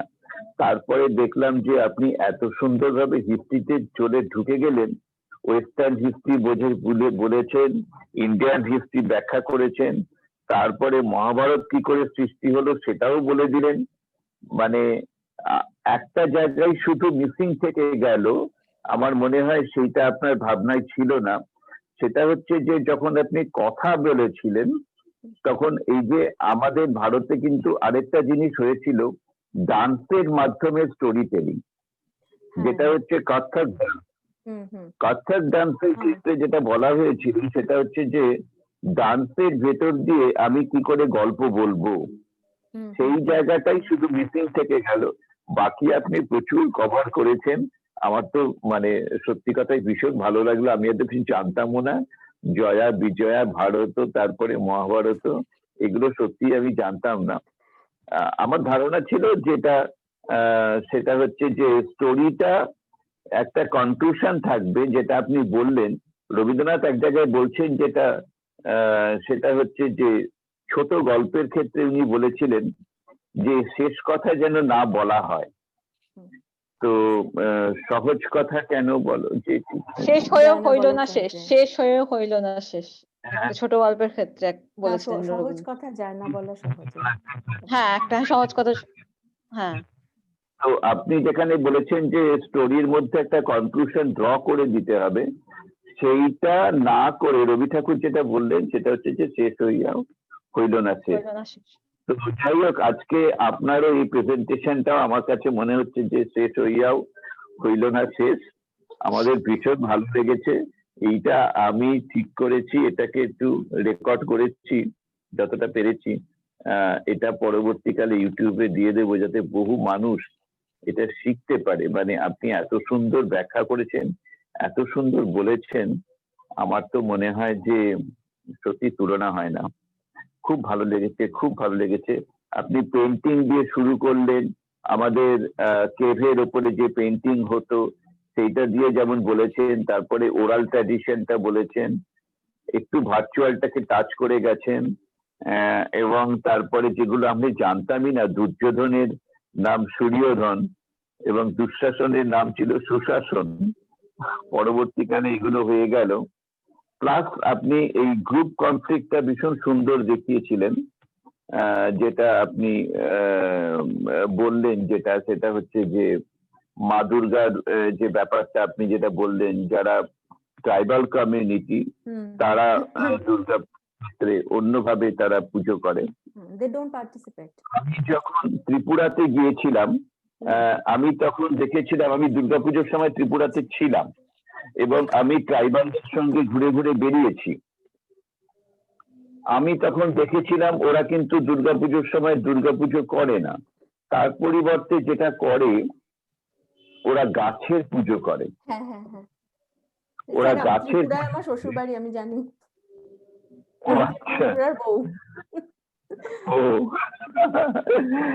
ত্রিপুরাতে গিয়ে আমি দেখেছিলাম যে ওরা গাছের পুজো করছে। এবং আপনি যেটা বললেন যে মেইন স্ট্রিম এডুকেশন, সেইটা নিয়েও আমি ভেবেছিলাম, কারণ ওদের যে বই, ওদের যে কালচার, ওদের যে অবস্থাটা, সেখানে কিন্তু আমাদের এই মেইন স্ট্রিম এডুকেশনটা এসে কোনো সাপোর্ট দিচ্ছে না। কারণ ওদেরকে জিজ্ঞাসাও করেছিলাম, নেতাজি সুভাষচন্দ্র বসু, বিবেকানন্দ ইত্যাদি নামগুলো, কিন্তু আমরা কেনই বা ওদের যে কালচারটা আছে, ওদের মধ্যেও তো নিশ্চয়ই কোনো গুণী মানুষ রয়েছে, সেই জায়গাগুলোকে আমরা কেনই বা তুলে ধরবো না। এটা আমার কাছে তখন খুব ভাবিয়েছিল যে কেন ধরবো না। যেটা আমি চেন্নাইতে গিয়ে দেখেছিলাম যে ওখানে কিছু কিছু সেজ আছেন যাদের সম্পর্কে আমাদের কাছে খুব অজানা, কিন্তু তারা কিন্তু সেই সেজকে যথেষ্ট গুরুত্ব দেন। ওদের কালচার মধ্যে কিন্তু সেই স্টেজ একটা ভীষণ ইম্পর্টেন্ট রোল প্লে করে। আমাদের যে টোটাল এডুকেশন সিস্টেমটা দুরকম ভাবে হয়ে গেছে। একটা হচ্ছে উত্তর ভারতের যে শিক্ষাটা, মানে আরিয়ান যে গ্রুপটা, এরিয়ান যে গ্রুপটা, তারা যেভাবে শিখিয়েছিল সেই জায়গাটাকে আমরা ধরবার চেষ্টা করেছি, এবং যেহেতু তার সব জায়গাটাকে বিজয় ছিল বলে সেটা যেমন একটা ঘটনা ঘটেছিল, তেমন কিন্তু আরেকটা যেটা বড় সভ্যতাও ছিল, সেটা হচ্ছে সাউথ ইন্ডিয়ার সভ্যতা। আমি শ্রীলঙ্কাতেও গেছি, শ্রীলঙ্কাতে গিয়ে আমি দেখেছি যে সভ্যতা, তো সেই সভ্যতা, হ্যাঁ সেই সভ্যতা আজকে অনেক মডার্নাইজ হয়েছে হয়তো, কিন্তু ওদের হিস্ট্রির মধ্যেও হয়তো পাওয়া যেতে পারে যে ওদের ওখানে ওই ধরনের একটা লাইফস্টাইল ছিল। আমি যখন এতে গেছি, আমি যখন মণিপুরে গেছি, মণিপুরে গিয়ে আমি দেখেছি যে তারা আমাকে বলছে যে আমরা কেন স্কুলে যাব, স্কুলে যাওয়ার কোনো প্রয়োজন নেই, কারণ স্কুল আমাকে শেখাবে না কি করে বাঘের সঙ্গে লড়াই করতে হয়, কি করে সিংহের সঙ্গে লড়াই করতে হয়। তবে what is the purpose of the school? স্কুলের তো কোনো পারপাস নেই, স্কুল একটা ইরেলিভেন্ট কনসেপ্ট। এইটা কিন্তু আমি শুনেছিলাম মণিপুরে এবং নাগাল্যান্ডের বর্ডারে। আমি সেই সব জায়গাতে গিয়ে কাজ করেছি, ট্রাইবালদের নিয়ে কাজ করেছি। এবং যেটা আরেকটা বড় জিনিস, সেটা হচ্ছে যে আমরা স্টোরি বলি যাই বলি না কেন, সেগুলো মণিপুরে গিয়ে আমি দেখেছি যে ওরা কিন্তু ওদের যে সিভিলাইজেশন, পার্টিকুলারলি যারা হিল এরিয়াতে থাকে, তাদের যে এগ্রিকালচারাল যে তোমার অকুপেশন, সেইটাকে ফেসিলিটেট করবার জন্য ওদের প্রচুর স্টোরিজ আছে। সুতরাং এই স্টোরি গুলো economic development, political development, social development, এই সোশ্যাল ব্যাখ্যা রয়েছে, এর ইকোনমিক ব্যাখ্যা আছে, ইকোনমিক ওয়েলবিং তৈরি করতেও হেল্প করে, ডেফিনেটলি সাইকোলজিক্যাল সাইডও রয়েছে। সুতরাং যারা সাইকোথেরাপিস্ট হবেন, বিশেষ করে based upon the story therapist যারা হবে, তারা শুধুমাত্র কিন্তু একটা দিক থেকে তারা দেখবে না, শুধুমাত্র কোন পেশেন্টের ডিপ্রেশন হলো আর ডিপ্রেশনের ডায়াগনোসিস করে দিয়ে এইটা দেখলে কিন্তু হবে না। এখানে যেটা দেখতে হবে তার ইন্টারফেসটাকে বুঝতে হবে, তার এনভায়রনমেন্টটাকে বুঝতে হবে, তার ব্যাকগ্রাউন্ডটাকে বুঝতে হবে, সেই পরিপ্রেক্ষিতে সেই মানুষটাকে স্টাডি করতে হবে। ম্যাডাম আজকে অপূর্ব সুন্দর বলেছেন আপনি, আমার ভীষণ ভালো লেগেছে। মানে এত হরাইজনটা আপনার এত ব্রড ছিল, সত্যি কথাই বলতে অপূর্ব লেগেছে। মানে একটু আমার ফিলিং, আমার স্টুডেন্টদের কেমন লেগেছে, স্টুডেন্টরা যদি একটু বলে। পায়েল তুমি বলো তোমার। খারাপ লাগলেও ভালোই বলতে হবে। না না, ওরা খুব স্পষ্টবাদী। ম্যাম আমার একটা জাস্ট প্রশ্ন আছে, যেহেতু আপনি মহাভারতের কথা বলছিলেন, মানে যেটা শুনেছি সেটা হচ্ছে ঋষি বেদব্যাস উনি গল্পটা বলেছিলেন এন্ড গণেশ লিখেছিলেন গল্প। তো যেহেতু মহাভারতের কথা হচ্ছিল, মানে সেইটার সম্পর্কে আমি একটু মানে জানতে চাইছিলাম, মানে যেহেতু আপনি বললেন জয়া বিজয়া, দেন ভারতা নামটা হলো, দেন মহাভারত এলো, তো মানে এই জিনিসগুলো চেঞ্জ হওয়া হতে হতে হতে দেন আফটারওয়ার্ডস লাইক প্রথমে বেদব্যাস কি মানে গণেশকে পুরো স্টোরিটা ডিকটেট করলো। এবার আমি একটু বলি যে এত বেশি তো আমিও সেই বিশেষজ্ঞ নই, কিন্তু আমি যতটুকু পড়েছি জেনেছি সেটা হচ্ছে ওনারই তো ক্ল্যানের গল্প এটা। কুরুবংশে তো ওনারই, মানে সেই অর্থে তো উনি সারোগেট ফাদার। হ্যাঁ, তো এটা ওনার ক্ল্যানেরই গল্প। তো উনি চেয়েছিলেন সেটা, মানে সেটা কিন্তু গল্পটার মধ্যে এত কিছু টিচিংস আছে, সে কারণে উনি চাইছিলেন এটা সবার কাছে অ্যাক্সেসিবল হোক, in order to do that. But কিন্তু ওনার একটা ছিল যে উনি যে বলবেন এবং কাউকে লিখতে হবে, বিকজ ওই যে বললাম বেদাস যেমন দ্য রিভিলেশন, তো এই পেসে কে লিখবে? তো গণেশা, লর্ড গণেশা, হি ওয়াজ, তার যে একদন্ত নাম, একদন্ত, সেটা এই জন্যই, কারণ উনি যখন লিখে করতে পারছেন, উনি তখন নিজের একটা টাস্ক ভেঙে নিয়ে উনি সেটা দিয়ে লিখতে থাকেন, বিকজ গণেশেরও এটা কন্ডিশন ছিল, you should keep on telling because I'll not stop writing. If you stop, I'll stop. So two genius. এটার একটা মানে এমন এক হলো, তাতে বেদব্যাস তো এগুলো তো শ্লোকা, অরিজিনাল তো শ্লোকা ফর্মে লেখা না, এই জন্য তো easier to remember.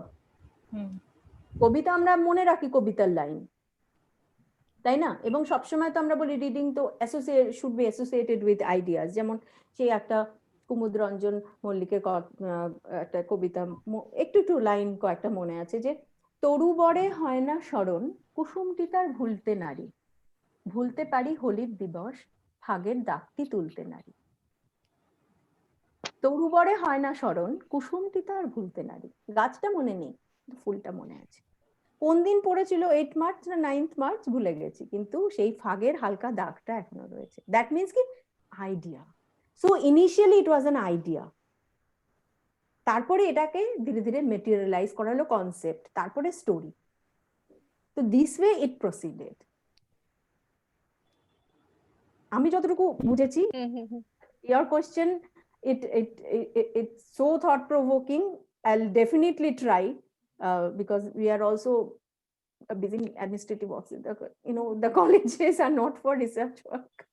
Every time we have to sit and do all these kinds of things.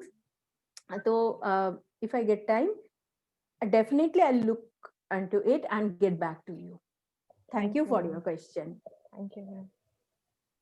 I have tried to touch upon, and next day I'll talk about the narrative techniques. Narrative techniques means ki because ki stories are not necessarily will be in first person always. So এই techniques, এবং তার মধ্যে একটা খুব ভালো technique আছে যেটা that may be of use to the psychology people, so I'll be doing on that. Thank you so much for your patience. Thank you so much for your patience and bearing all this. Ishita, তুমি কিছু বলবে? ভীষণ informative class ছিল, আমার ভীষণ ভালো লেগেছে ক্লাসটা করে, মানে মন্ত্রমুগ্ধের মতন আমি শুনলাম ক্লাসটা, অনেক কিছু জানতে পারলাম। Thank you so much. অনেক কিছু। আমি ম্যাম এখানে শুধু স্টোরি নয়, এখানে আমি কিছু পড়ছিলাম যে আমরা অনেক ছোটবেলায় অনেক ছোট ছোট ঘুম পাড়ানি ছড়া, ঠিক আছে, সেগুলো থেকেও যে কত মানে সেই সময়কার যে ঘটনাগুলো, খোকা ঘুমালো পাড়া জোড়ালো বর্গি এলো দেশে, হ্যাঁ বুলবুলিতে ধান খেয়েছে যখন বলছে এটা, হ্যাঁ এই যে আমরা কিছুদিন আগে দেখলাম দিল্লি হরিয়ানা দিকে লোকাস্ট, তো বুলবুলিতে ধান খেয়েছে, তো এরকম ওরকম ওই সময়তেও ছিল কিছু, বর্গি এলো দেশে। মানে বর্গিতে সেই সময় আক্রমণ হতো এবং সেই খাজনার ভারে যে কৃষকদের কন্ডিশন সেটাকে এক্সপ্লেন করেছে, সেটা একটা। আরেকটা ম্যাম ওইখানে বলছে যে মানে এতটাই কম প্রোডাকশন হয়েছিল হয়তো সেই সময়, যে বুলবুলিতে ধান খেয়ে গেছে তাতেই ওদের, এবং খাজনা দিতেই তাদের সবকিছু শেষ হয়ে গেছে, মানে প্রোডাকশনটাও হয়তো স্ট্রং, মানে স্ট্রং বলতে গেলে কি sometimes these were not so at all flexible and not at all subject friendly. প্রজাদের পক্ষের ইয়ে থাকতো না, সে বর্গির ভয় দেখিয়ে মা ঘুম পাড়াচ্ছেন বর্গি এলো দেশে, যেরকম ওই আমরা শোলে সিনেমা যে গব্বর আ জায়েগা, সি দিস থিংস, এটা হচ্ছে মডার্নাইজেশন। বর্গি এলো দেশে বললে আজকে হবে না, গব্বর এলো দেশে আজকে এবার নিজেদের মতো করে বলবেন, কে দেশে আসলে ঘুম আমাদের নষ্ট হবে, সেরকম ভাবে মায়েরা ঘুম পাড়াবেন। আমরা কত ক্যাজুয়ালি শুধু ছড়া হিসেবে পড়ে গেছি আমরা। এক্স্যাক্টলি একদম একদম ওইগুলো মানে, এবং এগুলোর মধ্যে প্রচুর প্রবলেমেটিক্স আছে, প্রচুর প্রবলেম এরিয়াস আছে, এবং এগুলো খুব thought provoking, like the Panchali, the words, মানে সবসময় যে এগুলো আবার খুব ফেমিনিজম কথা হয়ে যাবে, পছন্দ জেন্ডার স্টাডিজ কিন্তু প্রচন্ড জেন্ডার বায়াস, প্রচন্ড জেন্ডার বায়াস। এন্ড সবসময় হচ্ছে মানে এই কিছুদিন আগে আমি একটা অ্যাড দেখেছি, সেটা আমি ভুলে গেছি, এশিয়ান পেন্টসের অ্যাড নাকি, সে অক্ষয় কুমারের আছে, যে বাচ্চাটাকে গল্প বলছে যে then the princess came and rescued the prince from the clutch of the, তখন ও বলছে কিউ हर बार तो प्रिंस आते हैं ना प्रिंसेस को बचाने, नहीं अब जमाना बदल गया ना, प्रिंसेस भी आ सकती है। So this is the reading genre. বা এশিয়ান পেন্টসের একটা কিচেনে বাবা কাজ করছে, বাচ্চাকে বসে, বাচ্চাও কাজ করছে, মা আসবে অফিস থেকে, তো তারা রেডি করছে সবকিছু, কেন কি না মানে সেটাই ভালো ঘর যেখানে একটা পার্টিসিপেটরি কাইন্ড অফ লিভিং। তো এগুলো হচ্ছে আমরা মানে রিলোকেটিং দ্য কনসেপ্টস তো সেগুলো তো প্রচুর প্রচুর এরিয়া আছে, একটু ভাবলেই না চারপাশে ভাববেন। আমি জীবনে কোনোদিন পড়ার বইয়ের এক্সাম্পল ভাবতে পারিনি, আমি যতক্ষণ না চারপাশে নিজের এক্সাম্পল পেয়েছি ততক্ষণ না নিজে ইন্টারনালাইজ করা যায় না ব্যাপারটা। আমার অসুবিধা, আমার বুদ্ধি মানে একটু ইয়ে আর কি, আমি পারি না করতে। আর আমি একেবারেই আমি মেমোরাইজ করতে পারি না। আমি মেমোরাইজ করতে পারি না বলতে কি, যেটা ইন্টারনালাইজ করতে পারি না সেটা আমি আর বলতে পারি না। তো ওই জন্য আমি কোনোদিন ওই বই দেখে গাইতে পারি না, কারণ ওই দেখে দেখে গাইতে গেলে আমি গান গাইতে পারবো না, ভুলে যাবো। যেটা আমার ভিতর থেকে আসবে আমি করতে পারবো। তো ওই এই জায়গাগুলো প্রত্যেকটা অ্যাডের ভাষাগুলো দেখবেন কিরম পাল্টে গেছে। আগে থাকতো না ওই जो बीबी से सचमुच करे प्यार वो प्रेस्टिज से कैसे करे इनकार। Because if you want to love your wife, then give her kitchen appliances. Ultimately, she is a kitchen queen. তো আমরা বাচ্চাদের খেলনা দেওয়ার সময় জন্মদিনে যাবেন একটা মেয়ে বাচ্চা, হ্যাঁ, কিচেন সেট, ছেলে হলে ডক্টর সেট দেবো, বিল্ডিং ব্লকস দেবো, ক্রিকেট বল দেবো, মেয়েরা হলে পিয়ানো দেবো, কিচেন সেট দেবো, বাবি দেবো। কি করবে ও, ওটা অমুকের ছেলের জন্য থাক। তো আমরা তো এভাবে, gender is a social and cultural construct, এভাবে তো কনস্ট্রাক্ট করি রাইট ফ্রম দ্য প্রিন্যাটাল। এটা প্রায়ার টু দ্য বার্থ, ছেলে হলে নাম রাখবো অমিত, মেয়ে হলে অমিতা, পার্থক্য নেই কিন্তু মানেতে কোনো। তখন থেকে আমার মাথায় রয়েছে একটা জিনিস। তো এইভাবে যে নামকরণ পদ্ধতির মধ্যে থেকে যে আমরা ইম্পোজ করছি জিনিসটা, তারপরে সেই ছেলেদের লম্বা, যে এই কি মেয়েদের মতো লম্বা চুল রেখেছে, এখন অবশ্য ফ্যাশন, সবাই পেছনে একটা ঝুটি বাঁধে। তো মেয়েরা চোখে চুল করছে, কিন্তু কাটটার নাম কি? Boy cut. It's for boys, we are just taking that. তো সবকিছুর মধ্যে প্রবলেম খুঁজতে পাবেন। আমার মাথাটা একটু খারাপ, তো আমি খুঁজি। ইভেন চাইল্ড কাউন্সিলিং এর সময় একটা কেস বলছি, মানে একটা বাচ্চা, সে এই মানে জাস্ট সে খাবার দাবার ছেড়ে দিচ্ছে, তার কারণ হচ্ছে কি সে বারবি ডলের মতন ফিগার চাইছে। কারণ মেয়েটাকে তো বারবি ডল ছোটবেলা থেকে বারবি ডল নিয়ে খেলেছে, আর বারবি ডলকে মানে ধরা হচ্ছে সব থেকে মানে বিউটিফুল, মানে পারফেক্ট ফিগার। তাই ওর মনে হচ্ছে আমি বেশি মোটা হয়ে যাচ্ছি, তাই ও খাবার দাবার ছেড়ে দিয়েছে, কিনা আমাকে বারবি ডলের মতন আর কি ফিগার করতে হবে। বারবি ডলেরও গল্প আছে, কিন্তু এখন দেখবেন এশিয়ান বারবি ডল পাওয়া যায়। আগে সব বারবি ডলে তো golden lustrous hair, pink chicks, সেই সাংঘাতিক একেবারে দুধে আলতা রং, আহা, তাহলে আমরা যাবো কই? তো ফলে এখন কিন্তু হয়েছে ডার্ক স্কিন বারবি ডলস। তো এগুলো প্রচুর ভাবার জায়গা। ভাবতে চাইলে গোটা পৃথিবীর বই, গোটা পৃথিবী তো বই, the world is a book, you can read. আরেকটা ম্যাম ক্লারিফিকেশন ছিল একটা জায়গায় ম্যাম, আমি একটা জায়গায় পড়েছিলাম ওই Snow White and seven dwarfs এর গল্পটাতে, ওটাতে বলছে যে যখন ওই মুভমেন্ট অফ রোমান্টিসিজম জার্মানিতে যখন এলো, তখন যে ওই যে লিবারালাইজেশনের যে 7টা কনসেপ্ট, যে সেটা সেভেন ডোয়ার্ফস, সেটাই সেভেন ডোয়ার্ফস দিয়ে সেটাকে, আসলে এগুলোতে না প্রচুর ডিবেট আছে, প্রচুর ডিবেটস। হ্যাঁ, মানে এক একটা দৃষ্টিভঙ্গিতে এক এক রকম ভাবে সেগুলোকে ইয়ে করা হয়, তাই না?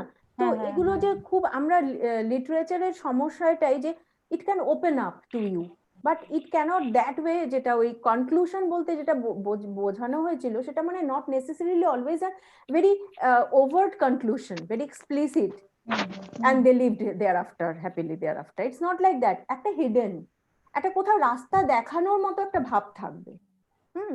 তো আর একটা কনভেনশনাল একটা স্ট্রাকচার তো থাকতে হবে, না হলে তো সেটাও একটা মুশকিলের জায়গা হয়। সেই জন্য বলা হয় যে একটা কনক্লুশন। রবার্ট ফ্রস্ট একজন খুব কবিতা পড়েছেন সবাই হয়তো, stopping by woods on a snowy evening. হ্যাঁ, রবার্ট ফ্রস্টের কথা উনি পোয়েট্রি বলছেন যে poetry, a good poem should have a good beginning, middle end the end. একটা ক্লাইম্যাক্সে যাবে, পিক যদি আমরা কল্পনা করি বেস থেকে, তো বিগিনিং হলো, দিয়ে আমরা একদম মিডলে যাচ্ছি, পিক, তারপরে আবার আমরা আসবো একদম এন্ডে। নর্মাল প্রবাবিলিটি কার্ভের মতো দেখতে হলো, ব্যাপারটা ওটা না। তো তো ফ্রস্ট যে কবিতার লাইনটা মানে আমরা বুঝে না বুঝে সবাই বলি না, the woods are lovely dark and deep, but I have promises to keep and miles to go before I sleep and miles to go before I sleep. এই স্লিপটা কিন্তু actually not the days earning sleep, This sleep is the death. এটাও ভাবে বলা হয়, যেমন রবীন্দ্রনাথ ঠাকুর বলছেন দিনের শেষে ঘুমের দেশে। হ্যাঁ, বা বেলা গেল তোমার পথচে, সেখানেও বলছেন ঘুমে নয়ন আসেছে। তো এই যে ঘুম, so we have our life is very short, so we should not I slept and dreamt that rose and have see that it's duty, so we have to do এটাই রবীন্দ্রনাথ ঠাকুরের জীবনের এত শোক, তাকে কখনো কর্ম বিমুখ করতে পারেনি। উনি সবসময় মনে করেছেন যে I have lot of things to be done. তো না হলে আমরা সবাই একটা করে দুঃখ পেয়ে 1 মাসে বিরতি, একটা দুঃখ 1 বছরের বিরতি, একটা দুঃখ আমরা নর্মালি যেটা করি, করে টোরে দুঃখ অজ্ঞাতবাসে চলে গেলাম 5 মাসের জন্য সোশ্যাল মিডিয়া থেকে, তারপর আর পারলাম না, আবার ফিরে এলাম। তো ইটস নট লাইক দ্যাট। দিনের শেষে ওই যে woods are lovely dark, woods মানে worldly temptations, but I have promises to keep. আমার নিজে কিছু রেজলিউশনস রয়েছে। ইটস নট দ্যাট কি আমি প্রত্যেক নিউ ইয়ারে আমি রেজলিউশন নিচ্ছি, কালকে থেকে আমি সকালবেলা উঠবো, আমি এই করব, আমি রেগুলার এক্সারসাইজ করব, আমি অমুকটা খাবো না, সেকেন্ড থার্ড ফোর্থ, আচ্ছা ঠিক আছে দেখা যাক কয়েকটা দিন, তারপর back to pavilion. It's not like that. I have promises to keep and miles to go before I sleep, and miles to go before I sleep. The ultimate sleep. এটা আপাত অর্থে তাই সুপারফিশিয়ালি মনে হচ্ছে যে হ্যাঁ সারাদিন কাজ করছি, রাত্রে ভালো করে ঘুমোবো, and ultimately যদি আমরা জীবনটাকে কল্পনা করি দিনের সাথে, তাহলে সেই দিনময় আমি কাজ করছি। শেষে এই গানটা খুব সুন্দর রবীন্দ্রনাথ ঠাকুরের আছে, মলিন বস্ত্র ছাড়তে হবে আমার এই মলিন অহংকার, যে লাস্টে উনি বলছেন স্নান করে এখন তবে প্রেমের বসন করতে হবে, সন্ধ্যাবনের কুসুম তুলে গাঁথতে হবে হার। অর্থাৎ সন্ধে এসে যাচ্ছে তো জীবনে, আর কি সন্ধ্যাবনের বা কুসুম তুলে হারটা বানানোর সময়, তার আগে সব কাজগুলো সেরে নেওয়া। আমার জন্য এটা খুব এনলাইটেনিং একটা সেশন ছিল। Thank you everybody. আমাদের সবারই খুব ভালো লেগেছে। সত্যি আমরা কুসুম তুলে এখন মালা গাঁথবো সারা রাত ধরে। আপনার সমস্ত পড়াগুলো আমাদের মালা গাঁথারই হবে। আমাদের খুব ভালো লেগেছে। আপনাকে বারে বারে যত পাবো ততই আমরা অনেক বেশি করে জানতে পারবো। কত অজানা তথ্য আপনি আমাদের কাছে উপস্থাপন করলেন, সত্যি তুলনা হয় না। ওই জেন্ডার স্টাডি নিয়ে যেটা বলছিলেন তখন আমার একটা কথা শুধু মনে পড়ছিল। আমি যখন প্রফেসর গিরিন্দ্র শেখর বসু এই ক্লিনিকে আমি যখন ক্লাস করছি, তো তখন একজন পেশেন্ট এসেছিল। সেই পেশেন্ট ছেলে, সে একটা লাল ড্রেস পরে এসেছিল এবং তার কমপ্লেনটা ছিল এরকমই যে না আমাকে মেয়ে হতে হবে। আমি বললাম যে কেন মেয়ে হতে হবে আপনাকে? তখন বলছে যে মেয়ে হলে আমার সন্তান হবে, আমি সেই সন্তানের অনুভূতিটা ফিল করতে চাই। তো আমার গর্ভে তো কখনো সন্তান আসবে না যদি আমি ছেলে থাকি, সেই জন্য আমাকে মেয়ে হতেই হবে। এবং সে কিন্তু এটা নিয়ে প্রচুর পড়াশোনা করেছে, ও জেন্ডার চেঞ্জ করবে এটা নিয়ে প্রচুর পড়াশোনা করেছে। তো সেইগুলো নিয়ে ও নানা রকম যুক্তি খাটিয়ে আমাদের বোঝাচ্ছিল। তো ওইটা আমি তখন অবজার্ভ করেছিলাম। পরে আমরা যেটা জানবার চেষ্টা করলাম সেটা হচ্ছে যে এই ছেলেটিকে ছোটবেলা থেকেই বিভিন্ন মানে আমি আবার বলতে চাইছি না যে মেয়েদের খেলনা বা ইত্যাদি খেলনা, তো ওকে পুতুল দেওয়া হতো, অমুক কিছু দেওয়া হতো। ফলে ও সেখানে কিন্তু ওই জায়গাটাকে আইডেন্টিফাই করেছিল, মানে ওর জেন্ডার আইডেন্টিটিটা ওই ফিমেলদের যে আইডেন্টিটিটা আমার বলা উচিত নয়, মানে আমি বলতে পারি স্টেরিওটাইপ যে আইডিয়াস গুলো রয়েছে, স্টেরিওটাইপ আইডিয়াটা সেটা কিন্তু কাজ করেছিল। এবারে কোর্ট যেটা প্রশ্ন করেছে, ওর তো নিজস্ব রাইট আছে নিজের জেন্ডার চেঞ্জ করবার, কিন্তু সেটা পরবর্তীকালে ওর জীবনে কোনো সমস্যা হয়ে যাবে না তো? মানে এখন হয়তো তার সন্তান আসলো, তারপরে সে অনুভবটা করলো, অনুভবটা হয়ে গেল, তারপর আর সন্তানকে সে দেখলো না। তাও তো হতে পারে। ওর তো শুধু সন্তান পাওয়ার জন্য আসবে, তার জন্যই শুধু ওকে দরকার। তো তারপরে ও কি সন্তানকে লালন পালন করবে কি করবে না, এটা ভীষণ একটা টিপিক্যাল কোশ্চেন ছিল। কারণ যদি হরমোনাল চেঞ্জ করতে হবে ওকে, ওর বডি স্ট্রাকচারে চেঞ্জ করতে হবে, করবার পরেও কি ওর পার্সোনালিটিটা চেঞ্জ হয়ে যাবে নাকি এই পার্সোনালিটিটা থেকে যাবে, এটা একটা ভীষণ চ্যালেঞ্জিং একটা মানে কোশ্চেন ছিল সেই সময়। তো তখন আমরা তো সবে পোস্ট গ্রাজুয়েশন করছি, এত কিছু তখন বুঝি টুঝিনি। কিন্তু এখন যেটা আমার কাছে মনে হয় যে এটা কিন্তু একটা বড় ইস্যু। যদিও আমরা আজকে জেন্ডার ইস্যুটাকে নিয়ে তুলছি ঠিকই, কিন্তু এটা একটা সমস্যাও হতে পারে। যদি আজকে ছেলেদেরকে আমরা ধরো ওই রকম ভাবেই তৈরি করলাম, মেয়েদেরকে একভাবে আমি তৈরি করলাম, তারপর যখন ওয়ার হবে তখন ছেলেগুলো করবেটা কি? না না, তৈরি করা বলতে যেটা হয় যে জেন্ডার ইনক্লুসিভ, আমরা ওভাবে ডিসক্রিমিনেশন করব না যে this toys are for this toys are for that, that should be a mutually I mean একটা ইন্টারচেঞ্জেবল। সেটা মানে pink is for girls and blue is for boys, তা না। কোনো ছেলে ভালো লাগছে তো সে লাল রঙের জামাটাও পরতে পারে, হবে না, মানে সবাই তাকে বলবে না। ছেলে ডান্স ফর্মেও এরকম থাকে, কিন্তু ছেলেদের যদি দেখবে ওয়েস্টার্ন ডান্স করছে ঠিক আছে, রবীন্দ্র নৃত্য করলে বা ক্লাসিক্যাল নাচ শিখছে, যেহেতু খুব গ্রেসফুল হয়ে যায় হাত টাত গুলো, ওদের কিন্তু নিজেদের খুব ওরা মানে মানে নিজের পিয়ার গ্রুপের কাছে কিন্তু পিয়ার প্রেসারে ওরা প্রচন্ড ফেস করে। সাধারণত বলে না নাচটা মেয়েদের জন্য। আমরা এক্সাম্পল দেওয়ার সময় সবসময় বলি এটা আমাদের ভীষণ ভুল। গ্রামার ক্লাসে আমরা প্রেজেন্ট ইনডেফিনিট টেন্স সবসময় বলছি my father goes to office daily, my mother cooks good food. আমরা বলছি রাজা প্লেস ফুটবল এভরি আফটারনুন, রানী ডান্সেস ওয়েল। আমরা প্রথম থেকেই বলছি রাজা is made for football, Rani is for dance, mother is for cooking, father is for office. এটা আমাদের আননোয়িংলি, এটা আমাদের ইন্টারনাল এই কনস্ট্রাক্টটা চলতে থাকে, এটা থেকে আমরা এড়াতে পারি না। এটার উপরে খুব ভালো একটা কাজ পড়েছিলাম যে বাচ্চাদের কিছু নাম বলা হয়েছে, সেই অনুযায়ী ছবি আঁকতে বলা হয়েছে। ডক্টর, টিচার, পুলিশ ম্যানও বলা উচিত না, এখন পুলিশ পার্সন বলা উচিত। দেন একটা ফুটবলার, দেখা গেছে টিচার এঁকেছে একজন মহিলা, ডক্টর এঁকেছে ছেলে, ফুটবলার এঁকেছে ছেলে, পুলিশও ছেলে।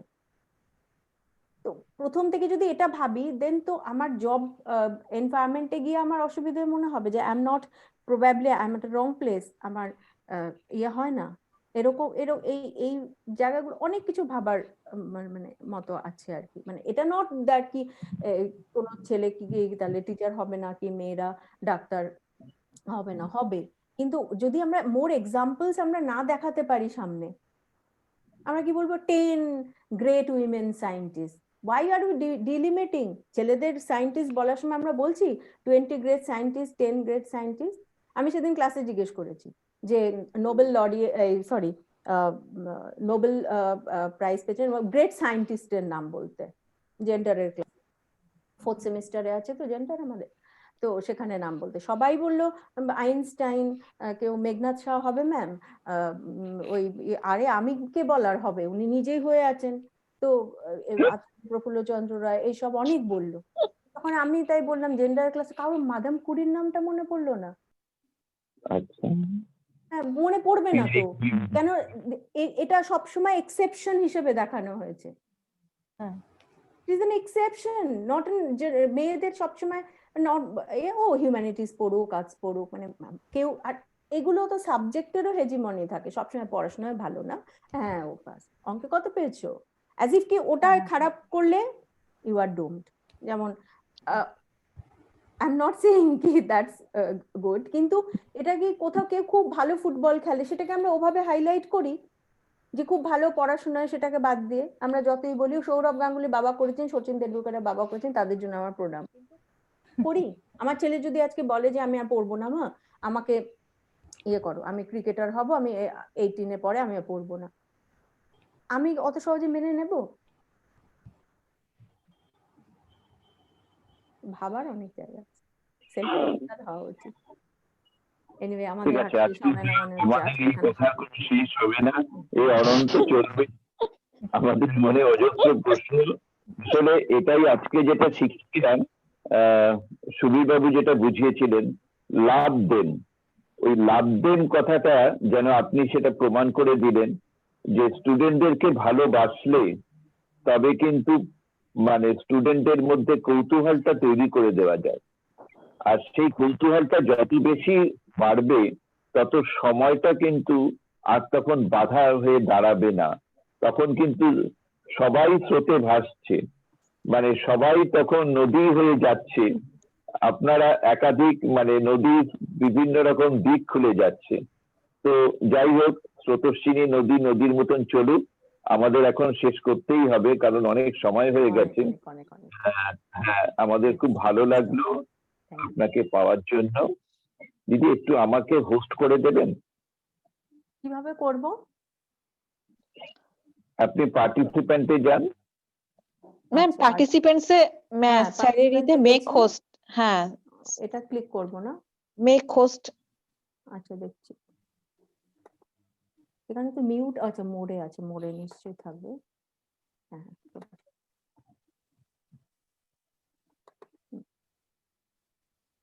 হ্যাঁ ধন্যবাদ দিদি, পেয়ে গেছি, হয়ে গেছে। হ্যাঁ, তো আমার মনে হয় আমাদের এখন আর কোনো প্রশ্ন নেইও, তো এখন এটা শেষ করতে হবে। আমাদের পূর্ণতা দিয়েই আজকে শেষ করি। তো অন্বেষাকে বলি আমাদের যে প্রেয়ারটা সেখানেই আমাদের পূর্ণতা সৃষ্টি হবে। বলো অন্বেষা, বলো। হ্যাঁ স্যার। ওম পূর্ণমদঃ পূর্ণমিদং পূর্ণাৎ পূর্ণমুদচ্যতে পূর্ণস্য পূর্ণমাদায় পূর্ণমেবাবশিষ্যতে। ওম শান্তি শান্তি শান্তিঃ। Thank you, ma'am. Thank you, sir. Thank you. So, Thank you everybody. and Good Vivi? night. Okay, sir. Sir, close করে দিন।